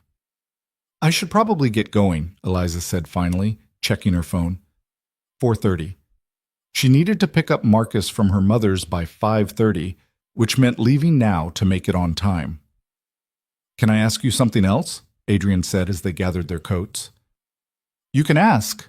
Can we do this again? Not because I'm trying to pay you back or because I feel obligated, but because I'd like to. I'd like to have someone to talk to who doesn't want anything from me except conversation. Eliza hesitated. The practical part of her brain was screaming warnings. This man was a billionaire. Their lives were incompatible. This was going to end badly. But the lonely part of her brain, the part that had enjoyed the last 2.5 hours more than she'd enjoyed anything in months, wanted to say yes. Okay, she said, but you have to promise me something. What? If this starts to feel like charity, like you're the rich guy helping the poor single mom, you have to tell me, and we stop. I'm not a project. I'm not someone who needs saving. I'm just someone who could use a friend. Same condition applies to me. If I start to feel like the wealthy guy you're being nice to because of what I can give you, I need you to tell me. Deal. They shook hands, formal and slightly ridiculous, and then they were outside in the rain. Adrian's car was parked nearby. Of course it was. People like him didn't take the subway, and he offered Eliza a ride. I'm going to Brooklyn. That's completely out of your way. I have a driver. He gets paid whether we're driving to Brooklyn or sitting in traffic. Let me give you a ride. Eliza wanted to refuse on principle, but the rain was cold and the subway would be miserable, and she was tired of making everything harder than it needed to be just to prove a point. Okay, thank you. The car was the same one that had picked her up Tuesday, and possibly the same driver, though Eliza wasn't certain. She gave him her mother's address, and they merged into early evening traffic. Adrian sat beside her in the back seat, and the space between them felt charged with something Eliza couldn't quite identify. Not romance, that would be absurd, but connection, maybe. Understanding. The strange intimacy of people who'd shared more than they'd intended. Tell me about Marcus's father, Adrian said quietly, if that's not too personal. Everything we've talked about today has been too personal, Eliza pointed out. But okay, his name is Derek. We met when I was 22 working at a restaurant. He was charming and funny and said all the right things. We dated for a year and I got pregnant, and suddenly all that charm disappeared. He left? Not immediately. He stuck around for the first 6 months, but he was angry about it. Angry that I'd gotten pregnant even though it takes 2 people to make a baby. Angry that he had responsibilities now. Angry that his life wasn't what he'd planned. Finally, he just stopped coming home. Changed his number, moved to a different state, disappeared. Does Marcus know him? No, and honestly, I'm glad. Marcus deserves better than a father who resents his existence. Does Marcus ask about him? Sometimes. I tell him that his father wasn't ready to be a parent and that it's not Marcus's fault. I tell him that some people aren't capable of the kind of love that parenthood requires. I don't know if that's the right answer, but it's the best I have. Adrian was quiet for a moment. Emma asks about Sarah all the time. What she was like, what they did together, whether she's watching from heaven. I never know what to say. I'm terrified of saying the wrong thing and making it worse. There is no wrong thing. Whatever you say with love is the right thing. I'm not sure I know how to talk about Sarah with love. I'm still too angry. Angry at what? At her for dying. At myself for not being able to save her. At the universe for being random and cruel and indifferent. Eliza reached over and touched his hand briefly, a gesture of comfort that surprised them both. That's normal. Grief isn't just sadness. It's anger and confusion and guilt and 1,000 other things that don't fit neatly into categories. How do you know so much about grief? I lost my father, then I lost Marcus's father, then I lost the version of my life I thought I was going to have. Different kinds of loss, but they all hurt. You learn to carry it. The car pulled up outside her mother's building, a worn apartment complex in a neighborhood that had seen better decades. Eliza could see the contrast clearly, Adrian's world of luxury cars and Manhattan penthouses, her world of cramped apartments and struggling to make rent. Thank you for the ride, she said, and for coffee. I had a good time. Me too. Can I text you to set up another coffee? Yeah, I'd like that. Eliza climbed out of the car and hurried through the rain to her mother's building. At the door, she turned back and saw Adrian watching her through the car window. She waved, and he waved back, and then the car pulled away into traffic. Her mother opened the door before Eliza could knock, Marcus already bundled in his coat and backpack. "You're late," her mother said. "I'm 5 minutes early, Mom." "Don't contradict me. Marcus, say goodbye to Grandma." Marcus hugged his grandmother, then took Eliza's hand. They walked to the subway together, Marcus chattering about his day at school, Eliza only half listening as she replayed the afternoon in her mind. On the subway, Marcus fell asleep against her shoulder again, his small body warm and trusting. Eliza held him and watched the city flash past through dirty windows, thinking about loneliness and connection and the strange ways people found each other. Her phone buzzed, a text from Adrian. "Adrian, thank you for today. I haven't talked to anyone like that in years. It meant more than you probably realize." Eliza smiled and typed back one-handed, careful not to wake Marcus. "Eliza, same. Let's do it again soon." Adrian, "How about next week? Same place, same time?" Eliza, "I'll check my schedule, but probably yes." Adrian, "Good. And Eliza?" Eliza, "Yeah?" Adrian, "I'm glad I lost my wallet." Eliza stared at the message for a long time, trying to figure out what it meant. Was he glad because it had led to this friendship? Or was it something else? She didn't know. But as the subway carried them home through the November darkness, she realized she was glad too. The next week fell into a strange new rhythm. Eliza drove her shifts, picked up Marcus from school, navigated her mother's criticism and her own exhaustion. But now there was something else woven into the routine. Text messages from Adrian. They were simple at first. Updates about Emma's school day, questions about Marcus's latest obsession, photos of funny things they saw around the city. Nothing profound, nothing that couldn't be explained as casual friendship. But then the messages became more frequent, more personal. Adrian would text her at midnight when he couldn't sleep, and Eliza would respond from her own sleepless nights. And they'd have these strange, honest conversations in the darkness when everything felt more permissible. Adrian, "Emma had a nightmare tonight. She was calling for Sarah. I didn't know what to do, so I just held her until she fell back asleep." "Is that enough?" Eliza, "That's exactly enough. Being there is the whole job." Adrian, "I feel like I'm failing at the whole job." Eliza, "We all feel like that. It's called being a parent."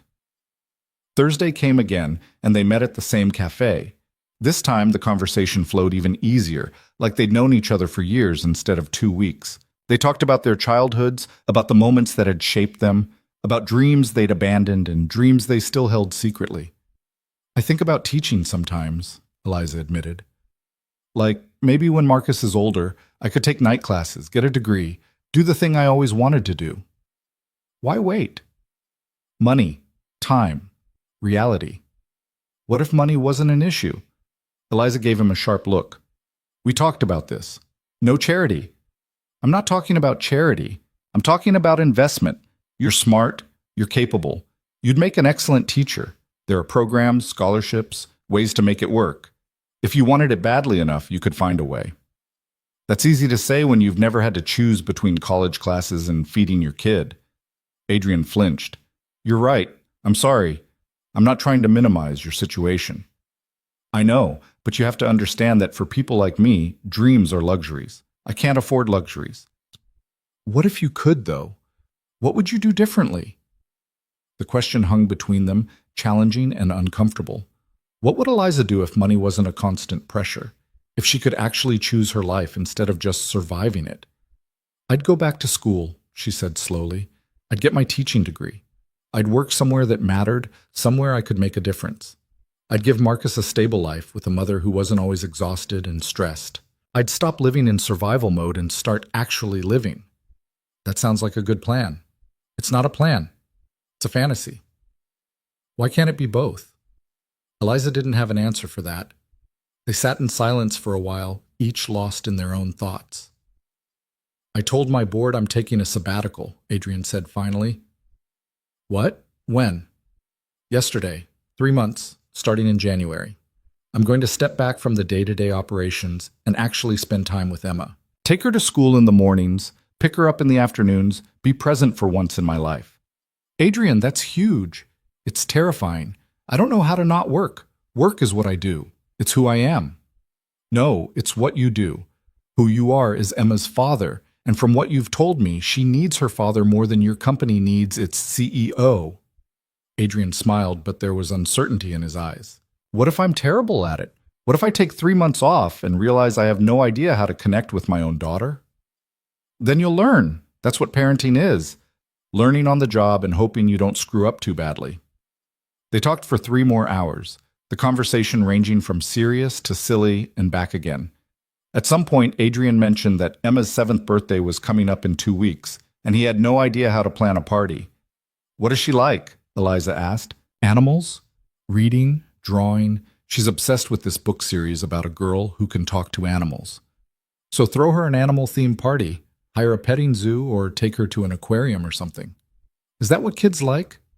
Kids like feeling special. They like knowing their parent paid attention to what they care about. The specific details matter less than the effort. Adrian pulled out his phone and started making notes, his face serious like he was planning a corporate acquisition instead of a 7-year-old's birthday party. Eliza found it endearing and slightly absurd. You're overthinking this, she said gently. I overthink everything. It's a character flaw. It's anxiety pretending to be perfectionism. You're scared of failing her, so you're trying to control everything, but you can't control whether she has a good time. You can only show up and try your best. Adrian looked at her with something like wonder. How did you get so wise? I'm not wise. I'm just a person who's made a lot of mistakes and learned from some of them. The rest I'm still figuring out as I go.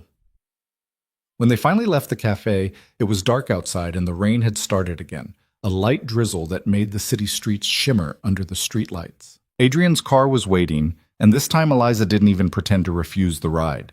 In the car, they sat closer than necessary, shoulders almost touching. Eliza was acutely aware of the warmth of him beside her, of the way he smelled like expensive cologne and coffee, of the way his presence made her feel less alone. Eliza, Adrian said quietly as they approached her neighborhood. Yeah? This thing we're doing, this friendship, or whatever it is, it means a lot to me. More than I know how to say. It means a lot to me too. I don't want to mess it up. Then don't. Just be honest with me, and I'll be honest with you, and we'll figure it out as we go. The car stopped outside her apartment building.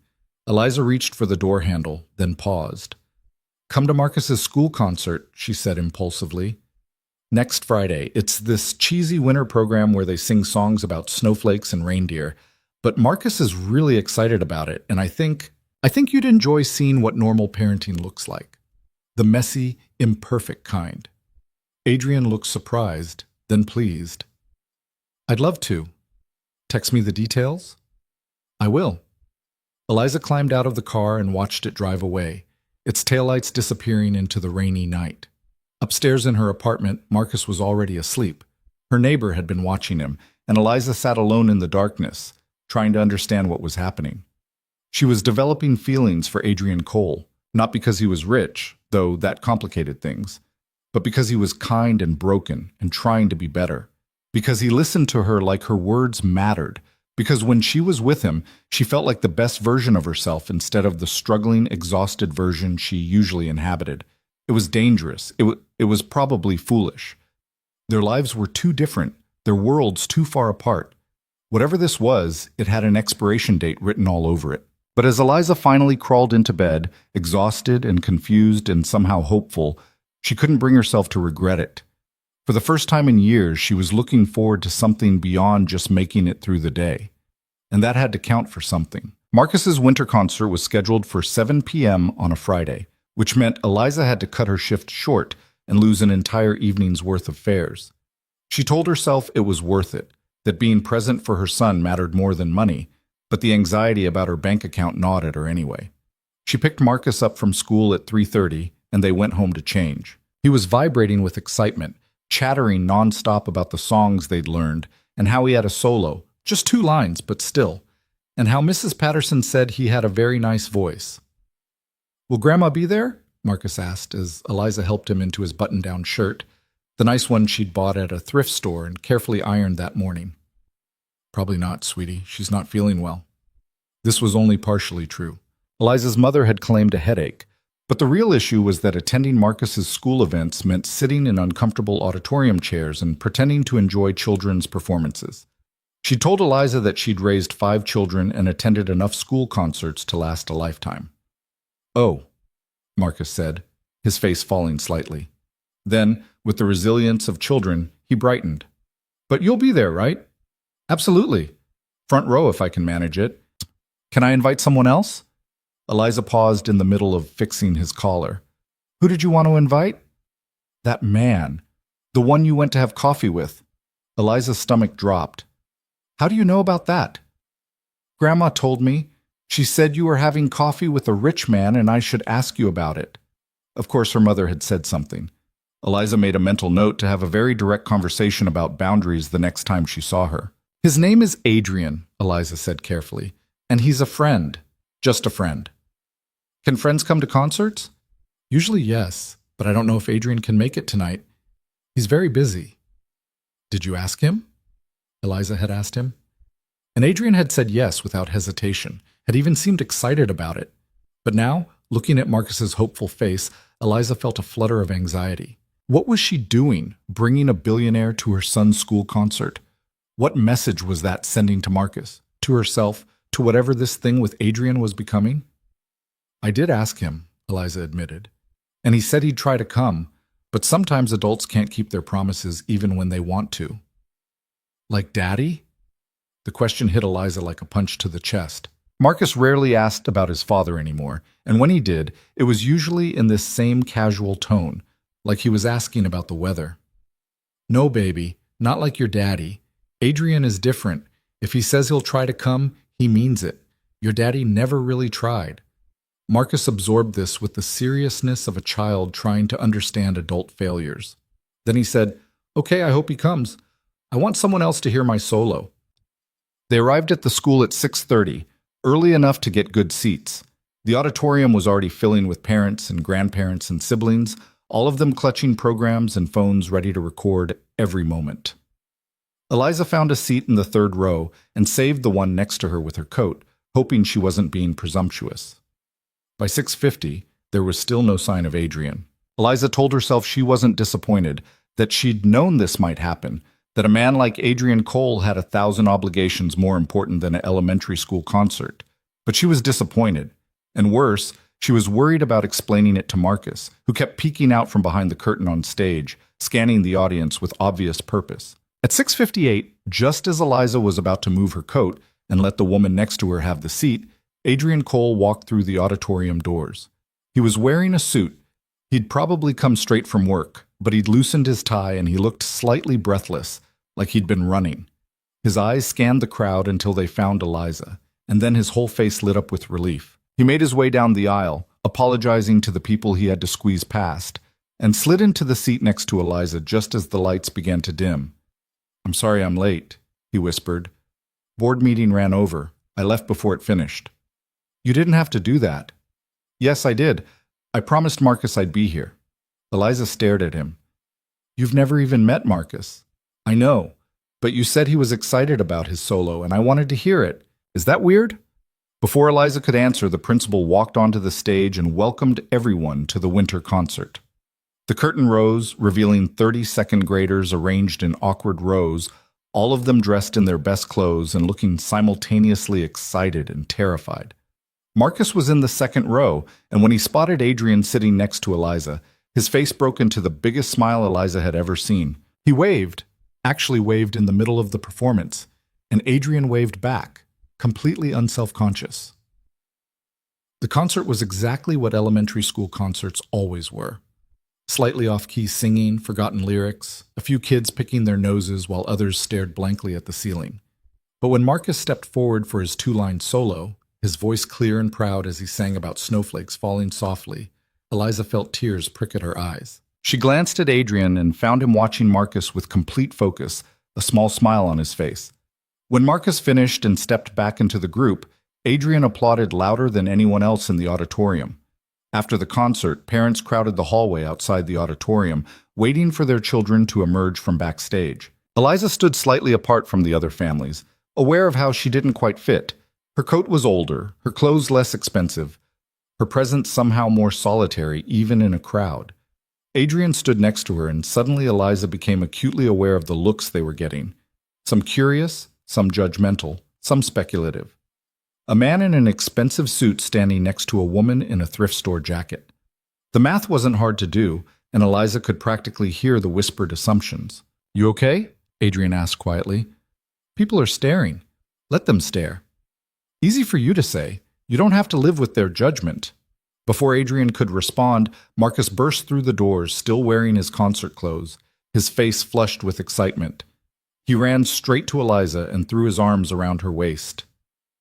"Did you hear my solo? Did you hear it?" "I heard it, baby. You were amazing."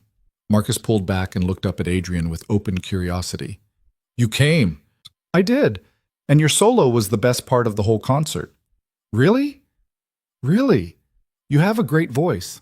Marcus beamed, then grabbed Adrian's hand with the unselfconscious trust of children.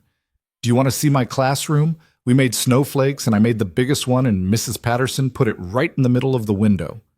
Adrian looked at Eliza, asking permission with his eyes. Eliza nodded, and the three of them walked down the hallway to Marcus's classroom, her son chattering nonstop about snowflakes and reindeer and what he was hoping to get for Christmas. The classroom was empty now, decorated with construction paper artwork and alphabet posters. Marcus dragged Adrian to the window and pointed out his snowflake with obvious pride. Adrian examined it seriously, asking questions about the symmetry and the cutting technique, treating Marcus's work with the same focus he probably brought to business presentations. Eliza watched them together and felt something shift in her chest. This was dangerous. Marcus was already attaching to Adrian, already seeing him as someone important, and when this inevitable ended, when Adrian returned to his world of penthouses and board meetings, Marcus would be the one hurt by it. "We should go," Eliza said, perhaps more sharply than she intended. Marcus's face fell. "But I wanted to show him my science project." "Another time, maybe. It's late, and you have school tomorrow." In the parking lot, Adrian walked them to the subway entrance. Marcus held Eliza's hand but kept looking back at Adrian, reluctant to say goodbye. "Thank you for coming," Eliza said. It meant a lot to Marcus. "It meant a lot to me too," Adrian said. Then addressing Marcus directly, "You did great tonight. I'm proud of you." Marcus glowed under the praise. "Will you come to my next concert?" Adrian glanced at Eliza, uncertain. She gave a tiny shake of her head. "Don't make promises you can't keep." "We'll see," Adrian said carefully. "But I had fun tonight. Thank you for inviting me." After they said goodbye and descended into the subway, Marcus wouldn't stop talking about Adrian. How nice he was, how he really listened, how he said Marcus had the best solo. On and on until Eliza wanted to scream. At home, after Marcus was finally asleep, Eliza's phone buzzed. "Adrian, thank you for letting me come tonight. Watching Marcus perform reminded me why any of this matters. I'm taking Emma to her school's holiday program next week. First time I haven't missed it." Eliza: "That's good. She'll be happy." Adrian: "Can we talk?" "Not by text." Eliza's heart rate picked up. This felt like the beginning of a conversation she'd been dreading. The one where they acknowledged that whatever this was had gotten too complicated, too messy, too real. Her phone rang. She answered. "Hi." Adrian's voice came through, warm and slightly uncertain. "Hi. I need to tell you something, and I need to do it before I lose my nerve." Eliza sat down on her couch, gripping the phone tighter. "Okay. I have feelings for you, real feelings, not just friendship. I think about you constantly. I rearrange my schedule so I can see you. Tonight, watching you with Marcus, seeing what an incredible mother you are, it made me realize that what I feel isn't going away, and I needed you to know that." Eliza's breath caught. She'd known, on some level, but hearing him say it made it real and terrifying. "Adrian, let me finish. I know this is complicated. I know our lives are different, and there are a million practical reasons why this doesn't make sense. But I also know that I haven't felt this way since Sarah died. I didn't think I could feel this way again, and I can't pretend anymore that you're just a friend." Silence stretched between them. Eliza could hear her own heartbeat, could feel the weight of the moment pressing down on her. "I have feelings for you too," she said finally, her voice barely above a whisper. But I'm scared.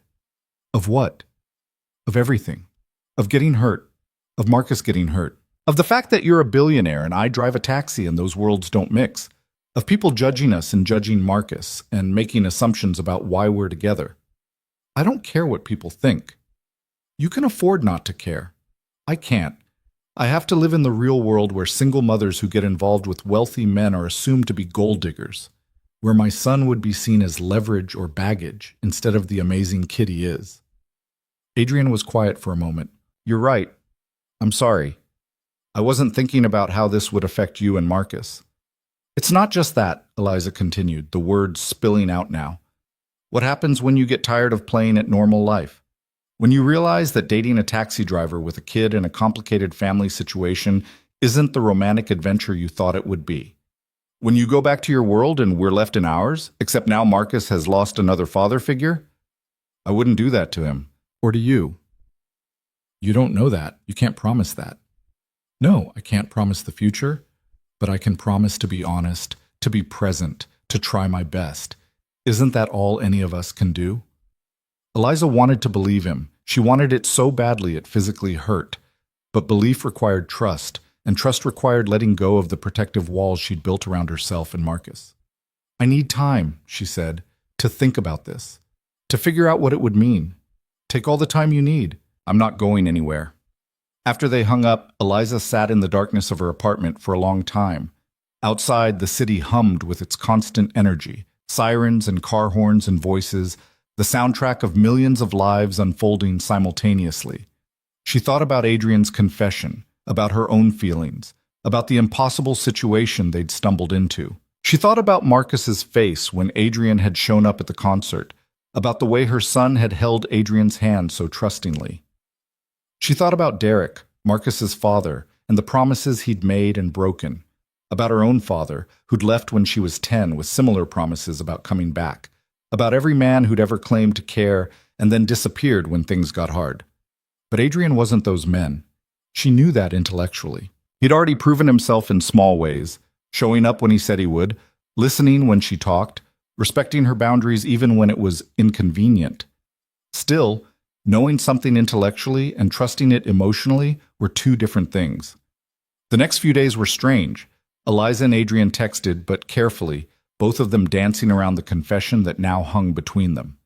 They didn't make plans to meet. They didn't talk about feelings. They just checked in, shared small moments from their days, maintained the connection without pushing it forward. Until Tuesday, when Marcus came down with a fever. It started as a mild temperature that morning, nothing alarming. Eliza gave him children's Tylenol and sent him to school, figuring it was just a cold. But by noon, the school nurse was calling to say Marcus was in her office with a temperature of 102 and needed to be picked up. Eliza was in the middle of a fair in Manhattan, a businessman who was already late to a meeting and barking into his phone about stock prices. She couldn't abandon the ride. She called her mother, but her mother was at a doctor's appointment and couldn't get to the school for at least 2 hours. Panic started to set in. The school had a policy. Sick children had to be picked up within an hour, or they'd call Child Protective Services. It was extreme, but it was policy. Eliza pulled over, ignoring her passenger's protests, and scrolled frantically through her contacts. She had no one. No friends who could drop everything, no family nearby, no backup plan for emergencies. Her finger hovered over Adrian's name. She couldn't call him. It was too much to ask. They weren't even officially dating, and she was going to ask him to pick up her sick child from school? But the clock was ticking, and she had no other options. She pressed call. Eliza, is everything okay? I need help. The words came out more desperate than she'd intended. Marcus is sick at school, and I can't get there in time, and my mother can't come, and I don't know what to do. Where's his school? She gave him the address, expecting hesitation or excuses. Instead, Adrian said, I'm 20 minutes away. I'll be there in 15. What do I need to tell them? That you're a family friend picking him up on my behalf. I'll call the office right now and authorize it. Okay, don't worry. I've got this. 15 minutes later, Adrian walked into the school office in his business suit, introduced himself to the nurse, and collected a feverish, slightly confused Marcus. He called Eliza from the car. I've got him. He's okay, just tired and warm. Where should I take him? My apartment. I'll meet you there as soon as I can. Eliza, I don't have keys to your apartment. She gave him the address and told him where she hid the spare key, under a loose brick by the back entrance. It felt insanely intimate, giving a man she'd known for 3 weeks access to her home. But she didn't have a choice. Adrian found the key, let himself into her apartment, and settled Marcus on the couch with blankets and water and children's fever reducer. When Eliza finally burst through the door 45 minutes later, she found them watching cartoons together, Marcus's head resting against Adrian's shoulder. "Mama!" Marcus perked up slightly when he saw her. "Adrian came to get me. He let me pick the shows." Eliza felt tears prick at her eyes. Relief, gratitude, and something else she couldn't quite name. "Thank you," she said to Adrian. "Thank you so much." "Of course. I'm glad I could help." Adrian stayed while Eliza checked Marcus's temperature, down to 100, better but not great, and made him soup. He didn't hover or get in the way. He just sat with Marcus, keeping him entertained and comfortable, letting Eliza do what she needed to do.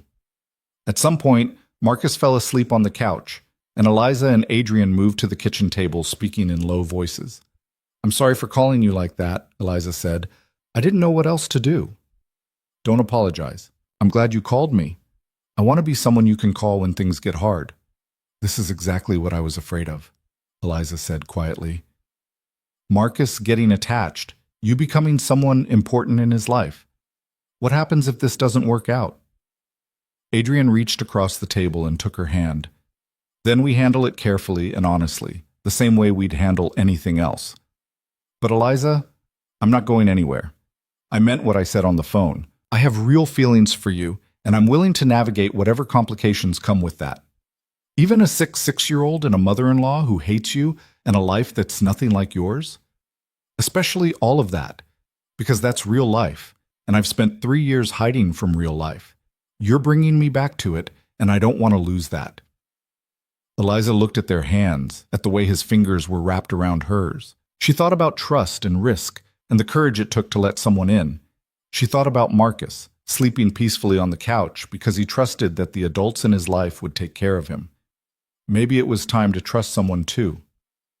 "Okay," she said softly. "Let's try this. Really try it, but slowly. And if it starts to feel wrong or forced or like we're making a mistake, we talk about it immediately. No hiding, no pretending. Deal." Adrian stayed until Eliza's mother arrived to help with Marcus, which happened to be 3 hours later. By then, Marcus's fever had broken, and he was feeling well enough to be cranky about missing his favorite TV show. Adrian said goodbye at the door, squeezed Eliza's hand once, and left. Eliza's mother watched him go with narrowed eyes. "That's the rich man. His name is Adrian, Mom. And yes, what does he want with you?" The question stung, even though Eliza had asked herself the same thing 100 times. "He likes me, and I like him. Men like that don't date women like you, not seriously. Maybe this one does," her mother sniffed. "Don't come crying to me when it falls apart. I warned you." Eliza didn't have the energy to argue. She just nodded and retreated to check on Marcus, leaving her mother in the living room with her disapproval and her certainty that happiness was something other people had. That night, after her mother left and Marcus was sleeping soundly in his bed, Eliza received a text from Adrian.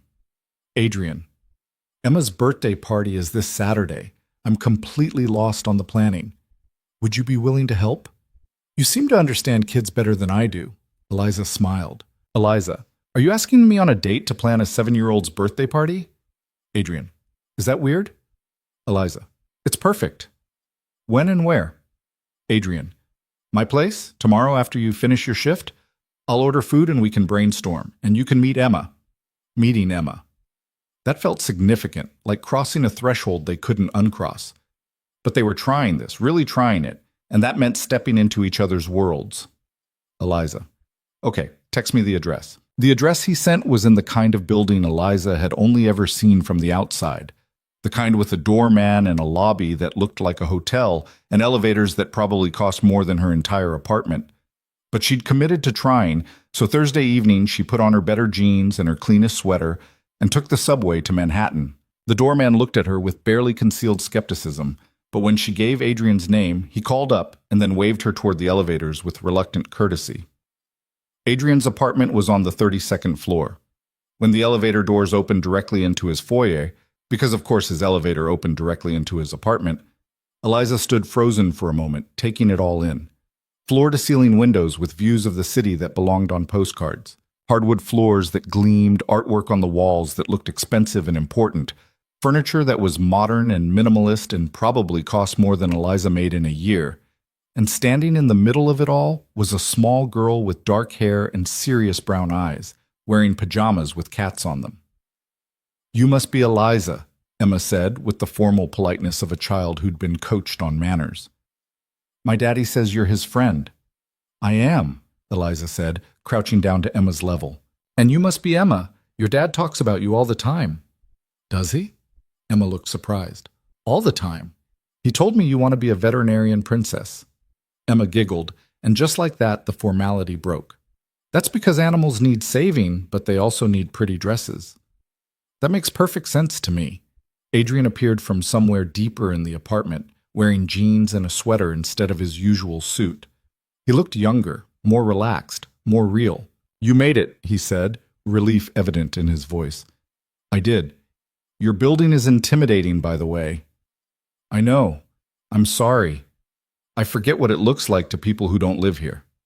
They ordered Thai food and spread out on the living room floor because Emma insisted that planning parties required sitting on the floor, and started brainstorming birthday ideas. Emma wanted animals and books and cake and friends and a bouncy castle and face painting and approximately 17 other things that couldn't possibly fit into one party. But watching Adrian take notes seriously, promising to figure out how to make as much of it happen as possible, Eliza felt something warm settle in her chest. He was trying. He was showing up. He was being present with his daughter in a way he clearly hadn't been before. At one point, Emma turned to Eliza and asked, "Are you my daddy's girlfriend?" Eliza froze. Adrian looked like he'd swallowed his tongue.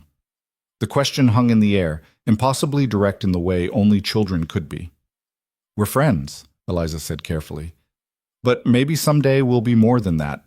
Is that okay with you?" Emma considered this with the seriousness of a judge.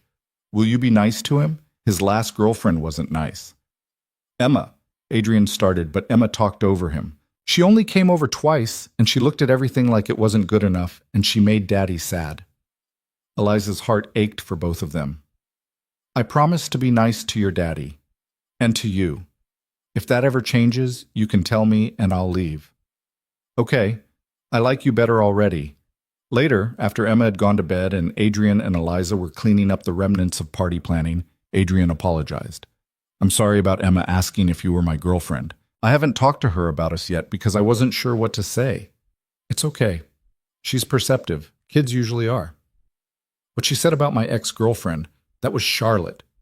We dated for about 2 months last year. Emma's right. She looked at everything like it wasn't good enough, including me." "Her loss." Adrian smiled. "You handled Emma's question really well. The part about promising to leave if you're not nice anymore, that was smart. It gave her some control." Kids need to feel like they have some say in what happens to them. Marcus is the same way. They stood in the kitchen, the city glittering through the windows behind them, and Eliza felt the shift happening. This wasn't just coffee anymore. This wasn't just texts and careful conversations. This was becoming real. Meeting each other's children, planning birthday parties, standing in kitchens together like people who belonged in each other's lives. "I should go," Eliza said, even though she didn't want to. "It's late, and I have an early shift tomorrow." "Let me drive you home." "Adrian, it's fine. The subway—" "Please. It's late, and you helped me tonight, and I want to make sure you get home safely." So they took his car, the same black sedan with the same driver, and Adrian insisted on riding with her instead of just sending the car. They sat in comfortable silence for most of the drive, shoulders touching slightly, neither of them pulling away. At her apartment building, Adrian walked her to the door. "Thank you for tonight," he said, "for helping with the party planning, for being wonderful with Emma, for everything. Thank you for letting me meet her. She's special." They stood there, close enough that Eliza could feel the warmth of him, could smell his cologne mixed with Thai food and something uniquely him. The air between them felt charged, full of possibilities and questions. Adrian leaned in slowly, giving her time to pull away. She didn't. His lips met hers softly, carefully, a question as much as a statement. Eliza kissed him back, her hands finding the front of his coat, pulling him slightly closer. It was brief, this first kiss. Sweet and tentative and full of promise. When they pulled apart, both of them were smiling. "Good night, Eliza." "Good night, Adrian." She floated up the stairs to her apartment, feeling like a teenager instead of a 30-year-old single mother. Inside, she checked on Marcus, still sleeping soundly, and then sat on her bed in the darkness, touching her lips and trying to believe this was really happening. Her phone buzzed. "Adrian." "I've been wanting to do that for weeks." "Eliza." "Me too." "Adrian." "Can I take you to dinner? A real date? Just the two of us?" "Eliza." "Yes, but somewhere normal. No five-star restaurants where I need a different wardrobe." "Adrian." "Deal. I know just the place." Eliza fell asleep that night with a smile on her face, hope blooming in her chest for the first time in longer than she could remember. It was dangerous, this hope. It was fragile and uncertain and could be crushed so easily. But it was hers. And for now, that was enough. Their first real date happened on a Tuesday evening, which felt appropriately unromantic and practical for two single parents trying to navigate something neither of them quite understood yet. Adrian had chosen a small Italian restaurant in the West Village, the kind of place with checkered tablecloths and candles and wine bottles and absolutely no pretense. Eliza had dropped Marcus at her mother's house with strict instructions about bedtime and screen time, endured her mother's pointed questions about where she was going and with whom, and arrived at the restaurant 10 minutes late because the subway had delays. Adrian was already there, sitting at a corner table, and he stood when he saw her. The gesture was old-fashioned and sweet, and it made Eliza's heart do something complicated in her chest. "You look beautiful," he said, and she laughed because she was wearing the same clothes she'd worn to their coffee dates. Nothing special. "I look exactly the same as I always do." "I know, beautiful." They ordered wine and pasta and talked the way they'd been talking for weeks now, except this time there was an added dimension. They were on a date. They'd kissed. They were trying to figure out if this impossible thing between them could actually work. "Emma won't stop talking about you," Adrian said, twirling spaghetti around his fork. "She asked me 3 times this week when you're coming over again." "Marcus is the same way. He keeps asking if your friend Adrian can come to his soccer game next weekend." "Can I?" Eliza hesitated. "Are you sure you want to?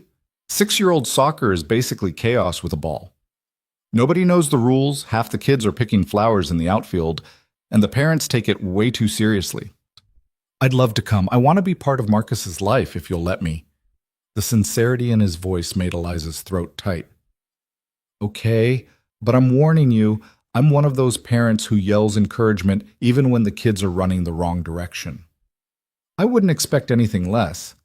They talked about Emma's upcoming birthday party, which had evolved from Adrian's initial panic into something actually manageable. A small gathering at an animal sanctuary upstate, just Emma and 5 of her closest friends, where they could pet goats and learn about wildlife rehabilitation. Emma was apparently vibrating with excitement. "I couldn't have figured it out without you," Adrian admitted. "I would have thrown money at it and hired event planners and made it into something corporate and soulless. You reminded me that kids just want to feel special, not impressed." "You're learning. That's what matters." Bob. Halfway through dinner, Adrian's phone buzzed. He glanced at it and grimaced. "I'm sorry, it's Jennifer. There's an issue with the Chicago deal, the one I missed the meeting for when I lost my wallet. Apparently the whole thing is falling apart, and they need me to intervene." Eliza watched him stare at the phone, saw the familiar tension creep into his shoulders. This was the test, she realized, the moment where he'd choose work over her, proving her mother right and her own hopes foolish. Adrian silenced his phone and put it face down on the table. "They can figure it out," he said firmly. "I'm on a date with you, and I'm not going to ruin it by being on my phone the whole time. The deal will either happen or it won't, and me answering emails at dinner won't change that." Eliza felt something loosen in her chest, some knot of anxiety she hadn't realized she was carrying. "Are you sure?" "I'm sure. I spent 3 years letting work consume everything. I'm done with that. Whatever I'm building with you is more important than any deal." They finished dinner slowly, lingering over dessert and coffee, neither of them in a hurry to end the evening. At some point, Adrian reached across the table and took Eliza's hand, and they sat there like that, fingers intertwined, watching the restaurant empty around them. "Can I ask you something?" Eliza said. "Anything. What do you see happening here? With us, I mean. Because I need to know if this is just a distraction for you, or if you're actually serious about trying to make it work." Adrian was quiet for a long moment, his thumb tracing circles on the back of her hand. "I'm serious. More serious than I've been about anything except Emma in a long time. I know it's complicated. I know there are obstacles. But I also know that when I'm with you, I feel like myself again. The version of myself I was before Sarah died, and I forgot how to be a person instead of just a machine that makes money. And when the novelty wears off, when you realize that my life is messy and exhausting and nothing like yours, then we'll deal with it together. Eliza, I'm not looking for perfect. I'm looking for real. And you're the most real thing that's happened to me in years." They left the restaurant hand in hand, walking through the West Village streets like tourists instead of New Yorkers, taking their time, enjoying the cold night air and the warmth of each other. At a small park, Adrian pulled Eliza close and kissed her properly this time, not tentatively like at her doorstep, but with certainty and want. When they finally pulled apart, both breathless, Eliza said, "I'm scared." "Me too. But I want to try." "Me too." Adrian's driver took them back to Brooklyn, and at her apartment door they kissed again, softer this time, a promise more than a passion. Then Eliza went inside and Adrian went home, and both of them felt the same thing, hope mixed with terror, possibility mixed with uncertainty. The next few weeks unfolded with a rhythm that felt both natural and surreal.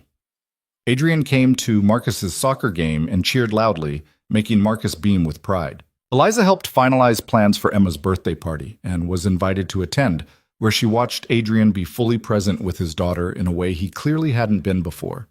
They had more dates, some fancy, some simple, all of them easy in the way that mattered. They texted constantly, sharing small moments and big fears and everything in between. And slowly, carefully, they started weaving their lives together. But not everyone was happy about it.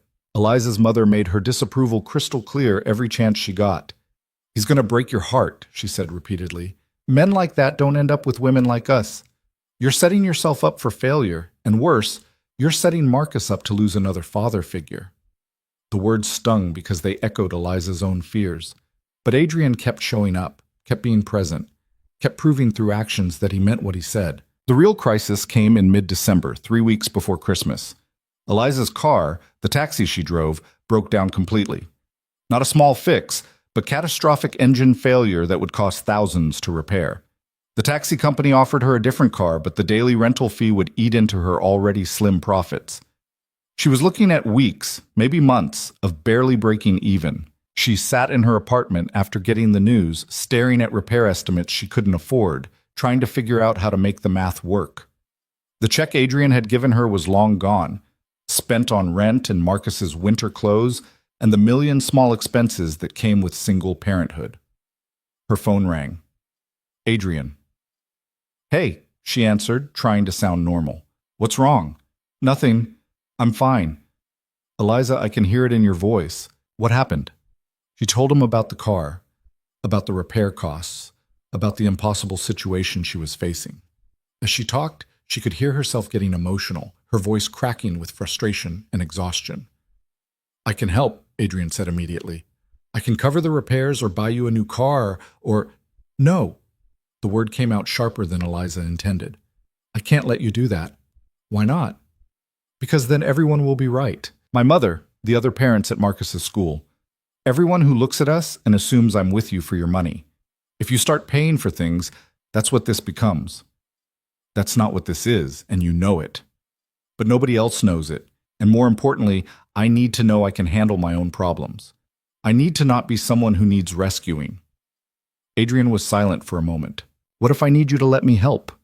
What if being able to help the people I care about is important to me?" "Then we have a problem," Eliza said quietly. "Because I can't be with someone who fixes everything with money. That's not a partnership, that's a dependency." "So what do we do?" "I don't know. I need to think." After they hung up, Eliza sat in the silence of her apartment and cried. Not just about the car, but about the impossible situation she'd gotten herself into. She'd fallen for a man whose entire life was about money and power, and now she was facing a financial crisis that he could solve with a phone call, but accepting that help would undermine everything she believed about herself. Her mother had been right all along. This was never going to work. But then Marcus came out of his bedroom, rubbing his eyes sleepily. "Mama, why are you crying?" Eliza wiped her eyes quickly. "Just tired, baby. Come here." Marcus climbed into her lap, too big for it really, but she held him anyway. He smelled like the strawberry soap she bought at the dollar store and the indefinable scent that was uniquely his. "Is it about Adrian?" Marcus asked with the uncanny perceptiveness of children. "Sort of. Do you love him?" The question startled her. I don't know. Maybe. It's complicated. Emma says he loves you. She told me at her birthday party." Eliza's heart clenched. "Did she?" "Yeah. She said her daddy smiles more now, and it's because of you. And she said if you marry him, we could be brother and sister, which would be cool because I always wanted a sister." "Marcus, honey, we're not getting married. We're just... But if you love him and he loves you, isn't that what people do?" Out of the mouths of children. Marcus made it sound so simple, and maybe it should be. Maybe Eliza was overcomplicating everything, building walls when she should be building bridges. She texted Adrian late that night, after Marcus was asleep. "Eliza, I'm sorry about earlier. I'm scared and I'm taking it out on you. Can we talk tomorrow?" Adrian, "Nothing to apologize for. Tomorrow works. My place or yours?" Eliza, "Neutral territory. Our coffee place?" Adrian, "I'll be there." The next afternoon, they met at Common Ground Coffee, the same place where they'd had their first real conversation. They ordered the same drinks and sat at the same table, and for a moment it felt like going back in time to when things were simpler. "I've been thinking about what you said," Adrian started, "about not wanting to be someone who needs rescuing. And you're right, I can't fix all your problems with money. But Eliza, partnerships mean helping each other. It means letting people in, even when it's uncomfortable. I know, but my whole life I've had to be self-sufficient. I've had to prove I could handle things alone. And if I start depending on you, what happens when you're not there anymore? I'm going to be here. I know you don't fully believe that yet, but I'm going to keep showing up until you do." Eliza looked at him across the table, at the sincerity in his eyes, and felt her defenses crumbling. "I got a quote for the car repairs. It's $4,800. I can scrape together maybe half of that if I use my emergency fund and pick up extra shifts. The rest, I don't know. Let me help. Adrian, not as charity, as a loan. You pay me back when you can, no interest, no timeline. Or let me co-sign for a loan at a bank so you get better terms. Or help me figure out a third option I haven't thought of. But please, don't shut me out because you're afraid of what it means to accept help." Eliza sat with that for a moment. She thought about pride and fear and all the walls she'd built around herself. She thought about Marcus asking if she loved Adrian and Emma saying her father smiled more now. She thought about partnership and trust and what it meant to let someone in. "Okay," she said finally. "A loan. I'll pay you back, every cent, even if it takes a year." "Deal. But I'm not keeping track of the payments. You are." They shook hands across the table, formal and ridiculous, and then both of them started laughing. The tension broke, and suddenly they were just two people who cared about each other, trying to figure out how to build something real in a complicated world. "Can I ask you something else?" Eliza said. "Always." "What did Emma mean when she told Marcus we might get married someday?" Adrian's eyes widened. "She said that?" "According to Marcus, yes. I haven't talked to her about marriage. But she asked me last week if you were going to be her new mom, and I said I didn't know, but I hoped you'd be in our lives for a long time." "And what did she say?" "She said good, because she likes you better than Charlotte, and also you're nicer to me." Eliza felt warmth spread through her chest. "For the record, I like you better than Derek, Marcus's father, and also you're nicer to me, too." They sat in comfortable silence for a moment, watching people come and go, the cafe doing its usual business around them. "I'm not ready for marriage," Eliza said carefully. "I'm barely ready for this relationship. But I can see a future where that might be possible." "Can you?" "Yes. Adrian said without hesitation. I can see a future where we figure this out together, where Marcus and Emma become siblings, where we build something real and messy and imperfect and wonderful. That sounds terrifying. It really does. But worth trying for? Absolutely worth trying for. Over the next few weeks, something shifted. Not dramatically, not all at once, but gradually. Eliza accepted Adrian's loan and got her car repaired. She set up a payment plan for herself and stuck to it religiously, paying him back $50 a week even when he told her it wasn't necessary. Adrian started his sabbatical in January, and the change in him was remarkable. He took Emma to school every morning and picked her up every afternoon. He volunteered for field trips and parent committees. He learned to braid hair and pack lunches and read bedtime stories with the full attention they deserved. And he and Eliza kept building their relationship, carefully and intentionally. They introduced the kids to each other properly, organizing play dates and outings where Marcus and Emma could bond. They had family dinners at each other's apartments, learning to navigate the logistics of blended meals and different bedtimes, and two kids who were slowly becoming friends. It wasn't always easy. Marcus had a meltdown one evening about sharing Eliza's attention. Emma asked Adrian if loving Eliza meant he didn't love her mother anymore. Eliza's mother continued her steady stream of criticism and warnings. Adrian's board questioned his priorities and commitment to the company, but they weathered it together, talking through problems instead of avoiding them, showing up even when it was hard. In March, something unexpected happened. Eliza got a call from a community college she'd applied to months ago, before she'd met Adrian. She'd submitted an application for their education program on a whim, not really believing anything would come of it. But they were calling to offer her a scholarship, a full ride, including stipends for books and materials specifically for single parents pursuing teaching degrees. She accepted immediately, then called Adrian, crying with joy and terror in equal measure.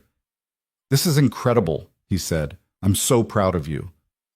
"I'm terrified. I haven't been in school in years. What if I can't handle it? What if I fail?" "You won't fail. And even if you struggle, you'll figure it out. That's what you do." The program started in September, which gave Eliza time to adjust her taxi schedule and arrange childcare and prepare herself mentally for becoming a student again at 30 years old. Adrian supported her in ways that weren't about money. He helped her study, quizzing her from flashcards while they cooked dinner. He encouraged her when she doubted herself. He celebrated her small victories and reminded her of her strength when she felt weak. And somewhere in all of that, they fell in love. Not the dramatic, sweep you off your feet kind.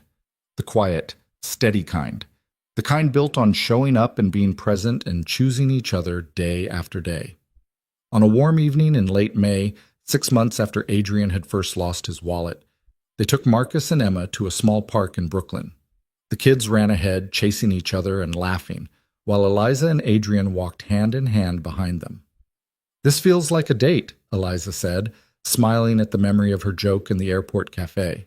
Adrian looked at her with affection so clear it made her breath catch. "No," he said softly. "It feels like the second one." Eliza stopped walking, understanding flooding through her. Because the trust was already built. Exactly. She kissed him then, right there in the park, with the sun setting and their children playing nearby, and the whole complicated, beautiful mess of their lives spread out before them. When they pulled apart, Marcus and Emma were watching them with identical grins. "Does this mean you're boyfriend and girlfriend now?" Emma asked. "Yes," Adrian said, looking at Eliza. "If that's okay with both of you."